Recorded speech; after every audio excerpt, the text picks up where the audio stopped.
നമസ്കാരം. ഫൈൻ ഡിബേറ്റിലേക്ക് സ്വാഗതം.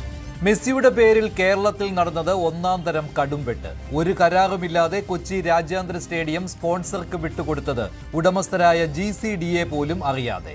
അല്ലെങ്കിൽ കരാർ വിവരങ്ങൾ പുറത്തുവിടണം. മെസ്സിയുടെ പേരിൽ നടന്ന കള്ളത്തരങ്ങൾക്ക് സ്പോൺസറായ ആൻഡോ അഗസ്റ്റിൻ ഇതുവരെ പറഞ്ഞത് വിഴുങ്ങി മറുപടി നൽകുന്നു. മന്ത്രി അബ്ദുറഹ്മാൻ ആകട്ടെ ക്ഷോഭത്തിൽ. മെസ്സിയുമില്ല, അർജന്റീനയുമില്ല. ഇതുവരെ നടന്നത് എന്താണ്? ഇപ്പോഴും സ്റ്റേഡിയത്തിൽ എന്ത് നടക്കുന്നു? കരാർ എന്ത്?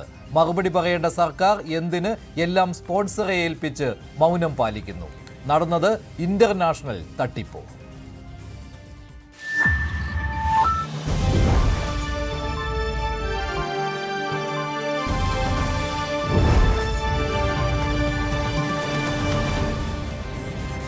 ലയണൽ മെസ്സിയും അർജന്റീന ടീമും കേരളത്തിൽ കളിക്കില്ല എന്ന കാര്യം കഴിഞ്ഞ ദിവസം തന്നെ ഉറപ്പായതാണ്. ഇതിന്റെ പേരിൽ കൊച്ചി രാജ്യാന്തര സ്റ്റേഡിയത്തിൽ എന്തൊക്കെയാണ് നടന്നത്? കലൂർ രാജ്യാന്തര സ്റ്റേഡിയം നന്നാക്കുന്നതിന് വേണ്ടി സ്പോൺസറായ ആൻഡോ അഗസ്റ്റിനെ ഏൽപ്പിക്കുമ്പോൾ എന്ത് കരാറാണ് ഉള്ളത്? 70 കോടി രൂപ മുടക്കി രാജ്യാന്തര സ്റ്റേഡിയം നവീകരിക്കുന്നു എന്നാണ് സ്പോൺസർ പറയുന്നത്. ഇതിന് പിന്നിലെ കള്ളക്കളി എന്തൊക്കെയാണ്? ഉടമസ്ഥരായ GCDA പോലും ഇക്കാര്യം അറിഞ്ഞിട്ടില്ല. ആ അതൃപ്തി GCDA വ്യക്തമാക്കുകയും ചെയ്തിട്ടുണ്ട്. എന്ത് കരാർ എന്ന കാര്യത്തിൽ ഇപ്പോഴും ആരും ഒന്നും മിണ്ടുന്നില്ല. അതേസമയം സ്പോൺസറായ ആൻഡോ അഗസ്റ്റിൻ പറയുന്നത് കരാർ ഉണ്ട് എന്നാണ്. താൻ അങ്ങോട്ട് പണം മുടക്കി സർക്കാരിനെ സഹായിക്കുന്നു എന്ന രീതിയിലാണ് അദ്ദേഹത്തിന്റെ വാക്കുകൾ. ഇന്ന് ആൻഡോ അഗസ്റ്റിൻ ഇതിന് മറുപടി നൽകുകയും ചെയ്തു. പക്ഷേ സർക്കാർ മൗനത്തിലാണ്, മന്ത്രി മൗനത്തിലാണ്. ആൻഡോയുടെ ഒരു പ്രതികരണം കേൾക്കാം. ഇതെന്തെങ്കിലും രേഖയുണ്ടായിരുന്നു? MOU എന്തെങ്കിലും ധാരണാപത്രം എന്തെങ്കിലും? നമ്മളെ സംബന്ധിച്ചിടത്തോളം നമുക്ക് ഈ അർജന്റീന അസോസിയേഷനുമായി ബന്ധപ്പെട്ട് അല്ലെങ്കിൽ ഫുട്ബോൾ കളിയുമായി ബന്ധപ്പെട്ടിട്ട് ഇതൊരു ഗവൺമെൻറ് പ്രൊജക്റ്റാണ്. ഗവൺമെൻറ് പ്രൊജക്റ്റിൻ്റെ അകത്ത് ഞാൻ ആരാണ്?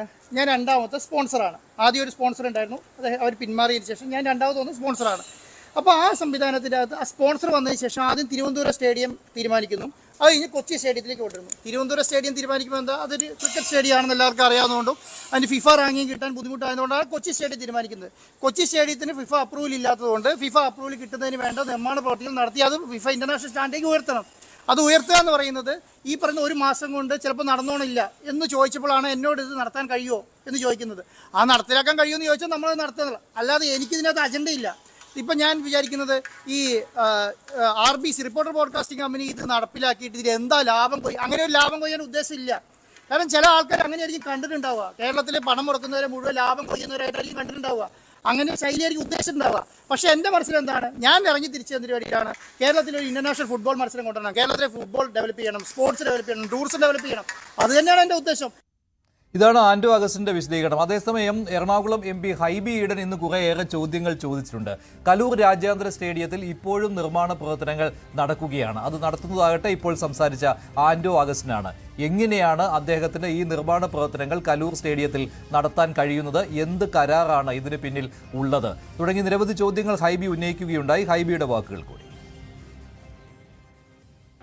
മെസ്സിയുടെ അർജന്റീനിയൻ ഫുട്ബോൾ ക്ലബിന്റെ ടീം വരുമ്പോൾ ഇതിന് പാലിക്കേണ്ട ഒരു പ്രോട്ടോകോളുകളും പാലിച്ചിട്ടില്ല. ഇപ്പൊ ഓൾ ഇന്ത്യ ഫുട്ബോൾ ഫെഡറേഷന്റെ ആർക്കും ഇതിനെക്കുറിച്ച് യാതൊരു അറിവുമില്ല. ഞാൻ കേരള ഫുട്ബോൾ അസോസിയേഷന്റെ പ്രസിഡന്റ് ശ്രീ നവാസ് മീരാനുമായി സംസാരിച്ചു. അദ്ദേഹത്തിന് യാതൊരു ഔദ്യോഗികമായ അറിയിപ്പും ലഭിച്ചിട്ടില്ല. അപ്പോൾ ഒരു ഇന്റർനാഷണൽ ലെവൽ മാച്ച് നടക്കുമ്പോൾ, ഇത്രയും തയ്യാറെടുപ്പുകൾ വേണ്ടുന്ന ഒരു മാച്ച് നടക്കുമ്പോൾ അതിന്റെ ഫുട്ബോളിന്റെ യാതൊരു പ്രോട്ടോകോളുകളും പാലിക്കാതെ ഇതൊരു സ്പോർട്ടിംഗ് ഇവന്റ് എന്നതിനപ്പുറമായി ഒരു ബിസിനസ് ഡീലായി ചില ആളുകൾ കാണാൻ ശ്രമിക്കുകയാണ്. യഥാർത്ഥത്തിൽ സർക്കാരിന്റെ റോൾ എന്താണ് ഇതിൽ? സർക്കാർ എന്താണ് ഇതിൽ ചെയ്തിട്ടുള്ളത്? ഇപ്പോ sports foundation, Kerala sports foundation ഈ സ്പോൺസറുമായി എന്തെങ്കിലും തരത്തിലുള്ള കരാറിൽ ഏർപ്പെട്ടിട്ടുണ്ടോ? എന്താണ് ആ കരാർ? ഇതിന്റെ ഓണർഷിപ്പിനെ സംബന്ധിച്ചിട്ടുള്ള ചർച്ചകൾ വരുന്നു. ഇതിന്റെ മുന്നോട്ട് ഈ മാച്ച് കഴിഞ്ഞാലും അടുത്ത ഘട്ടങ്ങളിലും ഈ സ്റ്റേഡിയത്തില് ഈ സ്പോൺസറുടെ റോൾ എന്താണ്? ഇതെല്ലാം കായിക കേരളം വലിയ കൗതുകത്തോടു കൂടി നോക്കിക്കാണുന്ന ചോദ്യങ്ങളാണ്. ഞാനപ്പോ ഒരു ചോദ്യാവലി ബഹുമാനപ്പെട്ട GCDA ചെയർമാന് നൽകിയിട്ടുണ്ട്.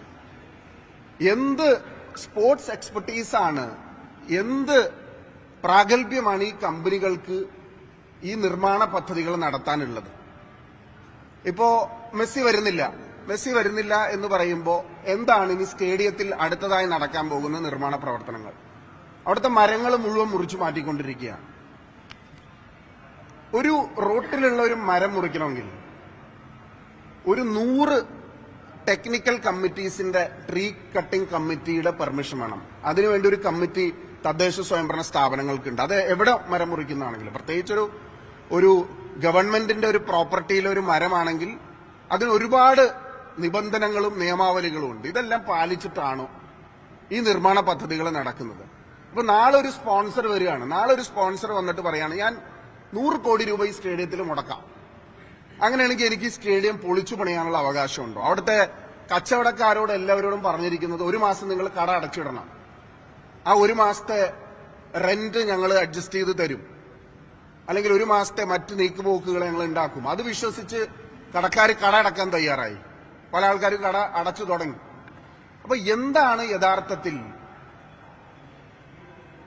കലൂർ ജവഹർലാൽ ഇന്റർനാഷണൽ സ്റ്റേഡിയത്തിൽ അർജന്റീനിയൻ ഫുട്ബോൾ ടീമും മെസ്സിയും വരുന്നതുമായി ബന്ധപ്പെട്ട് നടന്നിട്ടുള്ള ചർച്ചകൾ എന്നുള്ളത്, കരാറുകൾ എന്നുള്ളത്, ഫിനാൻഷ്യൽ അറേഞ്ച്മെന്റ്സ് എന്നുള്ളത് കേരളത്തിലെ പൊതുസമൂഹത്തിന് അറിയാൻ താല്പര്യമുണ്ട്.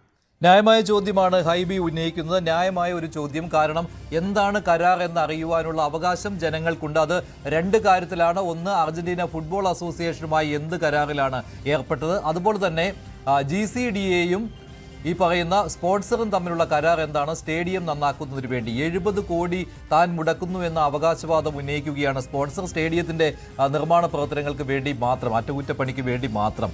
ഇതിൽ വസ്തുതയുണ്ടോ? ഇങ്ങനെ ഒട്ടേറെ കാര്യങ്ങൾ നിൽക്കുകയാണ്. എന്തായാലും മെസ്സിയുമില്ല, അർജന്റീനയുമില്ല. പക്ഷേ എന്തായിരുന്നു ഈ ദുരൂഹ ഇടപാടിന് പിന്നിൽ? ശ്രീ MK ഹരിദാസ്, എന്താണ് താങ്കൾ സംശയിക്കുന്നത്? ഇതിപ്പോൾ ആന്റോ അഗസ്റ്റിൻ പറയുകയാണ്, എനിക്ക് ഒരു സാമ്പത്തിക താല്പര്യം ഇക്കാര്യത്തിലില്ല. രാജ്യത്തിന് വേണ്ടി, കേരളത്തിന് വേണ്ടി, സ്പോർട്സിന് വേണ്ടി, ഫുട്ബോളിന് വേണ്ടി ഇതെല്ലാം ഞാൻ ചെയ്യുകയായിരുന്നു, അവസാനം പഴി എനിക്കാണെന്ന്. 29 കുടുംബങ്ങൾക്ക് റവന്യൂ ഡിപ്പാർട്ട്മെന്റ് നോട്ടീസ് നൽകിയ ദിവസം തന്നെയാണ് ഇവിടെ ഈ മാന്യദേഹം, ഈ സ്പോൺസറുടെ വേഷം കെട്ടിയ ചെന്നായ ഈ പത്രസമ്മേളനം നടത്തിയത് എന്നുള്ളത് ഈ കേവലം യാദൃശ്ചികമാണ്. അത് നമുക്ക് പറയാൻ പറ്റില്ല. കാരണം എന്താ വെച്ച് കഴിഞ്ഞാൽ അവിടെ ഇന്ന് 29 ആൾക്കാർ നിങ്ങളുടെ ചാനലുകൾക്ക് മുൻപിൽ പറഞ്ഞിട്ടുള്ളത് അവർക്ക് ഓരോരുത്തർക്കും 15 ലക്ഷം, 40 ലക്ഷം, 50 ലക്ഷം രൂപ അടച്ചിട്ടില്ലെങ്കിൽ പ്രോസിക്യൂഷൻ നടപടികൾ നേരിടണമെന്നാണ്. മിനിഞ്ഞാന്ന് ഇന്നലെയാണെന്ന് കൃത്യമായിട്ട് ഓർമ്മയില്ല, ഇന്നലെയാണെന്ന് തോന്നുന്നു, പ്രോസിക്യൂട്ടർ ഈ മരമുറി കേസുമായി, മുട്ടിൽ മരമുറി കേസുമായിട്ടുള്ള പ്രോസിക്യൂട്ടർ പറയുന്നത് അന്വേഷണം നേരായ വഴിക്കൊന്നും നടന്നിട്ടില്ല, അന്വേഷണ ഉദ്യോഗസ്ഥനെ മാറ്റിയതിൽ ദുരൂഹത, അത്തരം പ്രശ്നങ്ങൾ. അപ്പോ ഈ സ്പോൺസർ ആരാ എന്നുള്ളതിൽ നിന്നാണ് ഇതിന്റെ തുടക്കം. ഈ സംസ്ഥാന സർക്കാർ ഇത്തരത്തിലുള്ള ഒരു ബൃഹത്തായ ഒരു പദ്ധതി എന്ന് തന്നെ വേണമെങ്കിൽ പറയാം. കാരണം ഒരു അർജന്റീന ടീമിനെ ഇന്ത്യയിലെ ആദ്യമായിട്ട് കൊണ്ടുവന്നിട്ട് കേരളത്തിൽ കളിപ്പിക്കാൻ വേണ്ടിയിട്ടുള്ള ഇത്തരത്തിലുള്ള ഒരു സ്പോർട്സുമായി ബന്ധപ്പെട്ടിട്ടുള്ള ഇത്തരം ഒരു കരാറ് ഈ വ്യക്തിയെ ഏൽപ്പിക്കാൻ ഉണ്ടായിട്ടുള്ള മാനദണ്ഡം എന്താണ്? എങ്ങനെയാണ് ഇയാള് ഈ സ്പോൺസറുടെ വേഷം കെട്ടിയിട്ട് ഈ സംസ്ഥാന സർക്കാരിന്റെ ഒരു, നമ്മൾ പറയില്ല, ഒരു റെപ്രസെന്റേറ്റീവ് ആയിട്ട് ഇതിലേക്ക് വന്നത്? ഞാൻ ഇടപെടുകയാണ്. അദ്ദേഹം പറയുന്നുണ്ട്, ആവർത്തിച്ച് എന്റെ കയ്യിൽ പണം ഉണ്ടായിരുന്നു, അതുകൊണ്ട് ഞാൻ സ്പോൺസറായി, എന്നെ സർക്കാർ ഇതെല്ലാം ഏൽപ്പിച്ചു എന്ന്. ഇന്നത്തെ ആ ബൈറ്റിലും അദ്ദേഹം പറയുന്നുണ്ട്, ഈ സ്റ്റേഡിയം അറ്റകുറ്റപ്പണി ഉണ്ടല്ലോ, സീറ്റും ഒക്കെ മാറ്റി, ഫ്ലഡ് ലൈറ്റ് ഒക്കെ മാറ്റി, അങ്ങനെയൊക്കെ ചെയ്യുന്ന കാര്യങ്ങൾ, സ്റ്റേഡിയം, അതും ഞാൻ അങ്ങോട്ട് സമീപിച്ചു. സർക്കാർ ചെയ്യാമോ എന്ന് ചോദിച്ചു. ഞാൻ ചെയ്യാൻ തീരുമാനിച്ചു. എൻ്റെ കയ്യിൽ ഞാൻ പണം മുടക്കി, സ്വന്തം കയ്യിലെ പണം മുടക്കി. അതായത് പണം മുടക്കുവാനുള്ള കഴിവ്, ആ ഒറ്റ മാനദണ്ഡമാണ് സർക്കാർ ഈ കാര്യത്തിൽ അവലംബിച്ചത്. ഈ സർക്കാർ എന്ന് പറയുന്ന സംവിധാനത്തിന്റെ കീഴിലാണ് GCDA. എന്റെ ഓർമ്മ ശരിയാണെങ്കിൽ ചന്ദ്രൻപിള്ള എന്ന് പറയുന്ന CITU നേതാവാണ് GCDAയുടെ ചെയർമാൻ.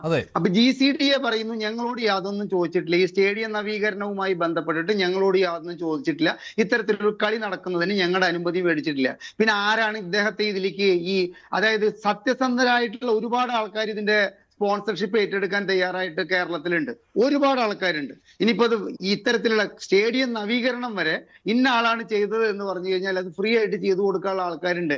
എങ്ങനെ ഈ ദുരൂഹമായിട്ടുള്ള സാഹചര്യത്തിൽ 29ഓളം കുറ്റപത്രങ്ങൾ കൈപ്പറ്റിയിട്ടുള്ള ഒരു കേസിലെ ഒരു പ്രതിയായിട്ടുള്ള വ്യക്തിയിലേക്ക് ഇതിന്റെ സ്പോൺസർഷിപ്പ് പോയി? ഞങ്ങൾ നികുതിദായകർക്ക് ഏറ്റവും അധികം ഇവിടെ മെസ്സി കളിക്കാൻ വരട്ടെ, മെസ്സി കളിക്കാൻ വരാതിരിക്കട്ടെ, അർജന്റീന ടീം വരട്ടെ, അതൊന്നുമല്ല. ഇത്തരത്തിലൊരു പൊതു സ്വത്ത് ഇയാൾക്ക് ഇത് നവീകരിക്കാനും നവീകരിച്ചിട്ട് അവിടെ ഈ കളി നടത്താനുമുള്ള അനുവാദം നൽകാൻ ഈ സംസ്ഥാന സർക്കാരിനെ എന്ത് മാനദണ്ഡങ്ങൾ പാലിച്ചുകൊണ്ടാണ്? ഇപ്പൊ ഹൈബിയുടെ ചോദിച്ചിട്ടുള്ള ചോദ്യത്തിലെ ഏറ്റവും പ്രസക്തമായിട്ടുള്ള ഒരു കാര്യം ഈ മരം മുറിക്കുക. ഇപ്പൊ ഒരു റോഡ് സൈഡിൽ ജനങ്ങളുടെ ബസ് കാത്തു നിൽക്കുന്നതിന്റെ പരിസരത്ത് നിൽക്കുന്ന ഒരു സംസ്ഥാന സർക്കാരിന് അവകാശപ്പെട്ട PWDക്ക് അവകാശപ്പെട്ട ഒരു തെങ്ങ് മുറിക്കാൻ വേണ്ടിയിട്ട് ഞാൻ ഇറങ്ങി പുറപ്പെട്ടിട്ട് ഞാൻ അനുഭവിച്ചിട്ടുള്ള ദുരിതങ്ങളെ കുറിച്ചിട്ട് എനിക്കറിയാം. ആ തെങ്ങ് മുറിക്കുന്നതിന് പെർമിഷൻ വാങ്ങാൻ പോയിട്ടുള്ള എന്റെ അങ്ങേയറ്റം ഇപ്പോഴല്ല, ഒരു 10-20 കൊല്ലം മുമ്പ് ഉണ്ടായിട്ടുള്ള ഒരു സംഭവമാണ് അത്. പിന്നെ ഞാൻ അതിന് തയ്യാറായപ്പോൾ എന്റെ ചുറ്റും കൂടിയവർക്കും ഉണ്ടായിട്ടുള്ള ബുദ്ധിമുട്ടുകൾ നിസ്സാരമല്ല. എങ്ങനെയാണ് ഈ സ്റ്റേഡിയത്തിലേക്ക് പോകുന്ന വഴിയിലും സ്റ്റേഡിയത്തിന് ചുറ്റുമുള്ള മരങ്ങളൊക്കെ ആരനുവാദം നൽകിയിട്ടാണ് ഈ വ്യക്തി സ്പോൺസറിങ്ങിന്റെ പേരിൽ ഈ മുറിച്ചു മാറ്റിക്കൊണ്ടിരിക്കുന്നത്? ഇദ്ദേഹം ഇത്രയും കാലം ഈ നവംബർ മാസം വരയ്ക്ക് ഇദ്ദേഹം ജനങ്ങളോട് പറഞ്ഞിട്ടുള്ള നുണകൾ ആർക്ക് വേണ്ടിയിട്ടാണ്? മഞ്ജുഷ, ഒരു കാര്യം ഇതിൽ ക്ലിയർ ആണ്. എഴുതി തയ്യാറാക്കിയ ഒരു തിരക്കഥ ഈ സർക്കാരിനും ഈ സ്പോൺസർക്കും ഇടയിലുണ്ട്. അതിന്റെ രംഗങ്ങൾ ആടി തീർക്കുകയാണ്. 70 കോടി രൂപ ഈ സ്റ്റേഡിയത്തിൽ മുതൽ മുടക്കാൻ ഇയാൾ തയ്യാറാവുമ്പോൾ ഈ ഒരു കളി കൊണ്ട് ഇയാൾക്ക് ഈ 70 കോടി രൂപ തിരിച്ചു കിട്ടാനുള്ള സാധ്യതയൊന്നും ഒരു സാമ്പത്തിക വിദഗ്ധരും അല്ലെങ്കിൽ ഒരു സ്പോർട്സ് വിദഗ്ധരും കാണുന്നില്ല. അല്ല, അദ്ദേഹം അത് തന്നെയാണ് പറയുന്നത്. എനിക്ക് സാമ്പത്തികമായിട്ടൊന്നും നേട്ടമൊന്നുമില്ല, ഞാൻ ഫുട്ബോളിനായിട്ടാണ് ഇതെല്ലാം ചെയ്യുന്നത്, ഇന്ത്യയിലെ ഫുട്ബോളിന്റെ വളർച്ചയ്ക്ക് വേണ്ടിയാണെന്ന്. അദ്ദേഹത്തിന്റെ കുറച്ച് വാക്കുകൾ കൂടി കേൾക്കാം. ഇന്ന് ഒരുപാട് കാര്യങ്ങൾ പറഞ്ഞു, ഓരോന്നും കേൾക്കുമ്പോൾ ശരിക്കും പറഞ്ഞാൽ ചിരിയാണ് വരുന്നത്. ശരി, ആന്റിയുടെ മറ്റു ചില വാക്കുകൾ. ഏത് നഷ്ടം ആർക്കാണ് ഉണ്ടാകുന്നത്? ഞാനിത് ഇനി നിങ്ങൾ പറഞ്ഞു ഇനി ഉണ്ടല്ലോ 45 ദിവസം. ഈ 45 ദിവസം നിങ്ങൾ പറയുന്ന ഏത് വർക്കും ഞാൻ ചെയ്ത് തീർത്തുതരാം. നിങ്ങൾക്ക് ഇതിൽ അപാകത കാണിച്ചു. ഞാനിപ്പോൾ ഒരു സർക്കാർ പല പരിപാടികൾ സ്പോൺസർഷിപ്പ് എടുക്കാറുണ്ട് ഇല്ലേ, പല സംവിധാനത്തിൽ എടുക്കാറുണ്ട്. അത് ഫ്രീ ആയിട്ട് ഉണ്ടാക്കി കൊടുക്കും. ഞാൻ എത്ര വീടുകൾ കെട്ടി കൊടുത്തിട്ടുണ്ട്, ഞാൻ എത്ര വീടുകൾ പണിത് കൊടുത്തിട്ടുണ്ട്, ഞാൻ എത്ര കല്യാണം നടത്തിയിട്ടുണ്ട്. ഇതൊക്കെ നിങ്ങൾ ആരും പൈസ കൊടുത്തിട്ടാ? ഒന്നല്ലല്ലോ. ഞാൻ ഫ്രീ ആയിട്ട് ഞാൻ ഉദ്ദേശിച്ച് ചെയ്ത് പിന്നെ പോകുന്നുള്ളതാണ്. എന്നെ സംബന്ധിച്ചിടത്തോളം ആ ലെവലിലേക്ക് ഇതിനെ വളർത്താന്നേ ഉദ്ദേശിച്ചിട്ടുള്ളൂ. അതുപോലെ ആ ലെവലിലേക്ക് സ്റ്റേഡിയത്തെ ഉയർത്തുക, സ്റ്റേഡിയം ആ ഡെവലപ്പ് ചെയ്യുക. അത് നിർത്തിയ ശേഷം സർക്കാരിന് ഹാൻഡ് ഓവർ ചെയ്യുക. ഞാൻ എൻ്റെ പേരിലേക്ക് എഴുതി തരുന്നില്ലല്ലോ, എൻ്റെ പേരിലേക്ക് എഴുതി തന്നില്ല, ഒരു രേഖയില്ല, ഒന്നുമില്ല. എന്നെ സംബന്ധിച്ചിടത്തോളം നിങ്ങൾക്ക് ഫ്രീ ആയിട്ട് നടത്താൻ പറ്റും, ഞാൻ നടത്തുന്നു എന്നുള്ളതിനേക്കാൾ അപ്പുറം ഒന്നുമില്ല. SKF ഒരു മാസത്തേക്കാണ് ഹാൻഡ് ഓവർ ചെയ്തിട്ടുള്ളത്. നവംബർ 30-ാം തീയതിയാണ് GCA ഹാൻഡ് ഓവർ ചെയ്തത്. SKF അത് കളി നടത്താൻ വേണ്ടി അതിന് അപ്ഡേഷൻ ചെയ്യാൻ എന്നെ ഒരു മാസത്തേക്ക് നവംബർ 30-ാം തീയതി ഏൽപ്പിച്ചു. ആ 30-ാം തീയതി ഞാൻ പറഞ്ഞ കാര്യത്തിൽ ഉണ്ടെന്നല്ലേ പറഞ്ഞേ. അല്ല, അതെനിക്കറിയില്ല. അതൊക്കെ ഞാൻ പറയുന്നത് എന്താ അറിയോ, നമുക്ക് ഒരു മാസത്തേക്ക് സ്റ്റേഡിയം തന്ന് കളി തീരുമാനിച്ചത് സർക്കാരാണ്. ആ ഒരു കളി തീരുമാനിച്ചതിനുള്ള എല്ലാ ഒരുക്കങ്ങളും ഇവിടെ പൂർത്തീകരിക്കും. ഇനി കളി ഇപ്പൊ എന്താ സംഭവിച്ചിട്ടുള്ളത്? നിങ്ങൾ ആഘോഷിക്കുന്നത് എങ്ങനെയാ? മെസ്സി വരില്ല എന്ന് പറഞ്ഞിട്ടല്ലേ, അർജന്റീന വരില്ല എന്ന് പറഞ്ഞിട്ടല്ലേ. ഞാൻ അങ്ങനെയാണോ പറഞ്ഞത്? ഞാൻ പറഞ്ഞെന്താ, മാർച്ച് മാസത്തേക്ക് കളി മാറ്റി വെക്കുമെന്ന് മാത്രമേ ഞാൻ പറഞ്ഞിട്ടുള്ളൂ. അതിനപ്പുറത്തെ അടുത്ത വിന്റർ മാസത്തേക്ക് കളി അല്ല. ഒരു മിനിറ്റ് എന്താ 100% ഉറപ്പുള്ളതുകൊണ്ടാണ് ഉണ്ടെന്ന് പറയുന്നത്. 100% ഉറപ്പുണ്ട്. നിങ്ങൾക്ക് 2 മാസത്തിലെ ഉറപ്പ് ഞാൻ തന്നെ വന്ന് പറഞ്ഞല്ലോ, ഇതിന്റെ ഈ കാര്യങ്ങളാണെന്ന് ഞാൻ പറഞ്ഞല്ലോ. എന്നെ സംബന്ധിച്ചിടത്തോളം എന്താ ഈ അർജന്റീന ഫുട്ബോൾ അസോസിയേഷന് ഓസ്ട്രേലിയയുമായിട്ടുള്ള ധാരണ ഉണ്ടാക്കി നമുക്ക് FIFA അപ്രൂവൽ കിട്ടിയിട്ടില്ല. FIFA അപ്രൂവൽ അടുത്ത ഡേറ്റിനുള്ളിൽ ഈ വർക്ക് കംപ്ലീറ്റ് ചെയ്ത് എടുക്കും. എന്നിട്ട് കളി നടത്താൻ വേണ്ടി ശ്രമിക്കും, അല്ലെങ്കിൽ കളി നടത്തും. ഞാൻ എന്തായാലും 2-3 ദിവസത്തിനുള്ളിൽ ക്ലാരിറ്റിയോടുകൂടി ഇത് പറയും. ഇനി ഉണ്ടോ ഇല്ലയോ, ഉണ്ടെന്നെങ്കിൽ ഉണ്ട്, ഇല്ലെങ്കിൽ ഇല്ല. മെസ്സി വരുമെങ്കിൽ ഇല്ല. ഇനി മെസ്സി വരുമെങ്കിൽ അർജന്റീന വരുമെങ്കിൽ അർജന്റീനയെ കൊണ്ട് തന്നെ അവരെ കൊണ്ട് പറയിപ്പിക്കും. വരുന്നുണ്ട്, ഇല്ല പറയും. ശ്രീ വസന്ത് അകമ്പള്ളി, എന്തൊക്കെയാണ് ഈ ആന്റോ അഗസ്റ്റിൻ പറയുന്നത്? നോക്കൂ, ഇതെന്തോ പള്ളിപ്പെരുന്നാളൊക്കെ ഏറ്റെടുത്ത് നടത്തുന്ന പോലെ, അല്ലെങ്കിൽ അമ്പലത്തിൽ ഉത്സവം ഏറ്റെടുത്ത് നടത്തുന്നത് പോലെ, ബക്രീദിന് അല്ലെങ്കിൽ ഇറച്ചി പെരുന്നാളിന് വെട്ടാൻ ആടിനെയോ ഒക്കെ കൊടുക്കുന്നത് പോലെ, സ്പോൺസർ ചെയ്യുന്നത് പോലെ എന്തോ കാര്യമാണ് എന്നാണ് ആന്റോ അഗസ്റ്റിൻ വിചാരിച്ചിരിക്കുന്നത്. ശ്രീ മഞ്ജുഷ്, എന്താണ് GCDA? ഗ്രേറ്റർ കൊച്ചി എന്ന് ബന്ധപ്പെട്ടുകൊണ്ട് ഒരു സ്റ്റാറ്റ്യൂട്ടറി ബോഡിയാണ്. അത് തദ്ദേശ സ്വയംഭരണ വകുപ്പിന്റെ കീഴിലാണ്. അപ്പൊ സ്വാഭാവികമായും GCDA അറിയാതെ ഇവർക്കൊരു എഗ്രിമെന്റിൽ എങ്ങനെയാണ് ഏർപ്പെടാൻ സാധിക്കുക? ഇനി GCDA അറിയാതെ എഗ്രിമെന്റിൽ ഏർപ്പെടണമെങ്കിൽ അതിനെ ഓവർറൈഡ് ചെയ്യാൻ സാധിക്കുന്നത് തദ്ദേശ സ്വയംഭരണ വകുപ്പിനും അതിന്റെ മന്ത്രിക്കുമാണ്. അദ്ദേഹം അറിഞ്ഞിട്ടുണ്ടോ? പിന്നീട് അദ്ദേഹം പറഞ്ഞു, സർക്കാർ എനിക്ക് തന്നു എന്ന് പറഞ്ഞാൽ, ഇപ്പൊ എന്റെ മകളെ കെട്ടിയവന് മരുമോനോട് നമ്മൾ പറയും, ഇതാ ആ തെങ്ങിൻ തോപ്പിന്റെ അപ്പുറത്ത് കുറച്ച് സ്ഥലമുണ്ട്, അവിടെ നീ കപ്പയിട്ടോ, 1.5 വർഷത്തേക്ക് നീ കപ്പയിട്ടോ, 6 മാസം കൂടുമ്പം കപ്പയിട്ടിട്ട് ഒരു 3 കപ്പയുടെ വിളവ് നീ എടുത്തോ എന്ന് പറയുന്ന പോലെ നടക്കില്ലല്ലോ. ഇത് സർക്കാർ പ്രോപ്പർട്ടി അല്ലേ, സർക്കാരിലെ അതിന്റെ കസ്റ്റോഡിയൻ, സർക്കാരിലെ അതിന്റെ അതോറിറ്റി. അപ്പൊ സ്വാഭാവികമായി അതിനൊരു എഗ്രിമെന്റ് ഉണ്ടാവണ്ടേ. ഇനി ഞാൻ ചോദിക്കട്ടെ, ഇപ്പൊ ഈ പെരുന്നാൾ ഏറ്റെടുത്ത് നടത്താൻ ചിലപ്പോ താല്പര്യമുള്ള ആന്റോ അഗസ്റ്റിൻ മാത്രമാണോ ഉള്ളത്? ചിലപ്പോ എനിക്ക് താല്പര്യം കാണില്ലേ, മഞ്ജുഷിന് താല്പര്യം കാണില്ലേ, പിന്നെ ടെൻഡർ അല്ലെങ്കിൽ വേണ്ട ഇക്കാര്യത്തിൽ. ചർച്ചയിൽ ടെൻഡർ ഇല്ലാതെ പങ്കെടുക്കുന്ന സഹപാനലിസ്റ്റുകൾക്ക് ഏറ്റവും കുറച്ച് താല്പര്യം കാണില്ലേ? സർക്കാരിന് ബാധ്യത ഇല്ലാത്ത രീതിയിൽ ചെയ്യുന്ന ആളായിരിക്കണമല്ലോ. ഇദ്ദേഹം പറയുന്നത് സർക്കാരിന് ഇതിനൊരു ബാധ്യതയുമില്ല, ഞാൻ എന്റെ കയ്യിലിരിക്കുന്ന പണമാണ് മുടക്കുന്നത്, അതിന് മറ്റാളുകൾക്ക് എന്താണെന്നാണ് ചോദിക്കുന്നത്. അതെ, ശ്രീജിത്ത് പണിക്കറിന് ചിലപ്പോൾ താല്പര്യം കാണും, എനിക്ക് താല്പര്യം കാണും, അപ്പൊ അങ്ങേക്ക് താല്പര്യം കാണും. നമുക്കെല്ലാം ഒരു കൊട്ടേഷൻ കൊടുക്കാലോ. കൊട്ടേഷൻ കൊടുക്കുമ്പോൾ അതിൽ ഏറ്റവും കുറവ് കോട്ട് ചെയ്യുന്ന ആളെ അല്ലെങ്കിൽ ഏറ്റവും നല്ല എഫിഷ്യന്റ് ആയ ആളെ വേണം വെക്കാൻ. ഇനി മുൻകാല അറിവ് ഉള്ള ഒരാൾ വേണം എന്ന് നമുക്ക് വേണമെങ്കിൽ പറയാം. ആ മുൻകാല അറിവ് എന്താണ് ഇദ്ദേഹത്തിന്? കളിയുമായി ബന്ധപ്പെട്ട് യാതൊരു അറിവുമില്ല. മുതലാളിക്ക് ആകെ അറിയാവുന്നത് കളിപ്പിക്കാനാണ്. അദ്ദേഹം കളിപ്പിച്ച കാര്യങ്ങൾ നമുക്ക് എത്രയോ കൃത്യമായി അറിയാം. ശ്രീ മഞ്ജുഷ്, മാംഗോ ഫോൺ, ഒരു കാലത്ത് അദ്ദേഹം കേരളത്തിലെ എല്ലാവരെയും സ്മാർട്ട് ഫോണിന്റെ ലോകത്തിലേക്ക് വരുത്താൻ വേണ്ടി കേരളത്തിലെ പാവപ്പെട്ടവരെയെല്ലാം സ്മാർട്ട് ഫോൺ വൽക്കരിച്ച് കളഞ്ഞേക്കാം, കയ്യിലെ പൈസ മുടക്കി എന്ന് വിചാരിച്ചിറങ്ങിയ ആളാണ് ഈ മുതലാളി. Mango phone. അതിനുശേഷം ഇദ്ദേഹത്തിന്റെ ഏറ്റവും വലിയ ആഗ്രഹം കേരളത്തിൽ മുഴുവൻ മരം വെച്ചു പിടിപ്പിക്കാം, അങ്ങനെ കേരളത്തെ ഹരിതവർണ്ണാഭമാക്കി കളഞ്ഞേക്കാം എന്നുള്ളതായിരുന്നു അദ്ദേഹത്തിന്റെ രണ്ടാമത്തെ തീരുമാനം. അങ്ങനെയാണ് മുട്ടിൽ മരമുറി ഉണ്ടാവുന്നത്. ഇപ്പോൾ അദ്ദേഹം തീരുമാനിച്ചിരിക്കുകയാണ് കേരളത്തിലെ കായിക മേഖലയെ അങ്ങ് വികസിപ്പിച്ചെടുത്തേക്കാം, കേരളത്തിലെ കായിക മേഖലയ്ക്ക് ആവശ്യമായ കാര്യങ്ങൾ ചെയ്തു കൊടുത്തേക്കാം. എന്തൊരു നല്ല മനുഷ്യനാണ്. ഇപ്പോ ഞാനൊരു കാര്യം പറയാം.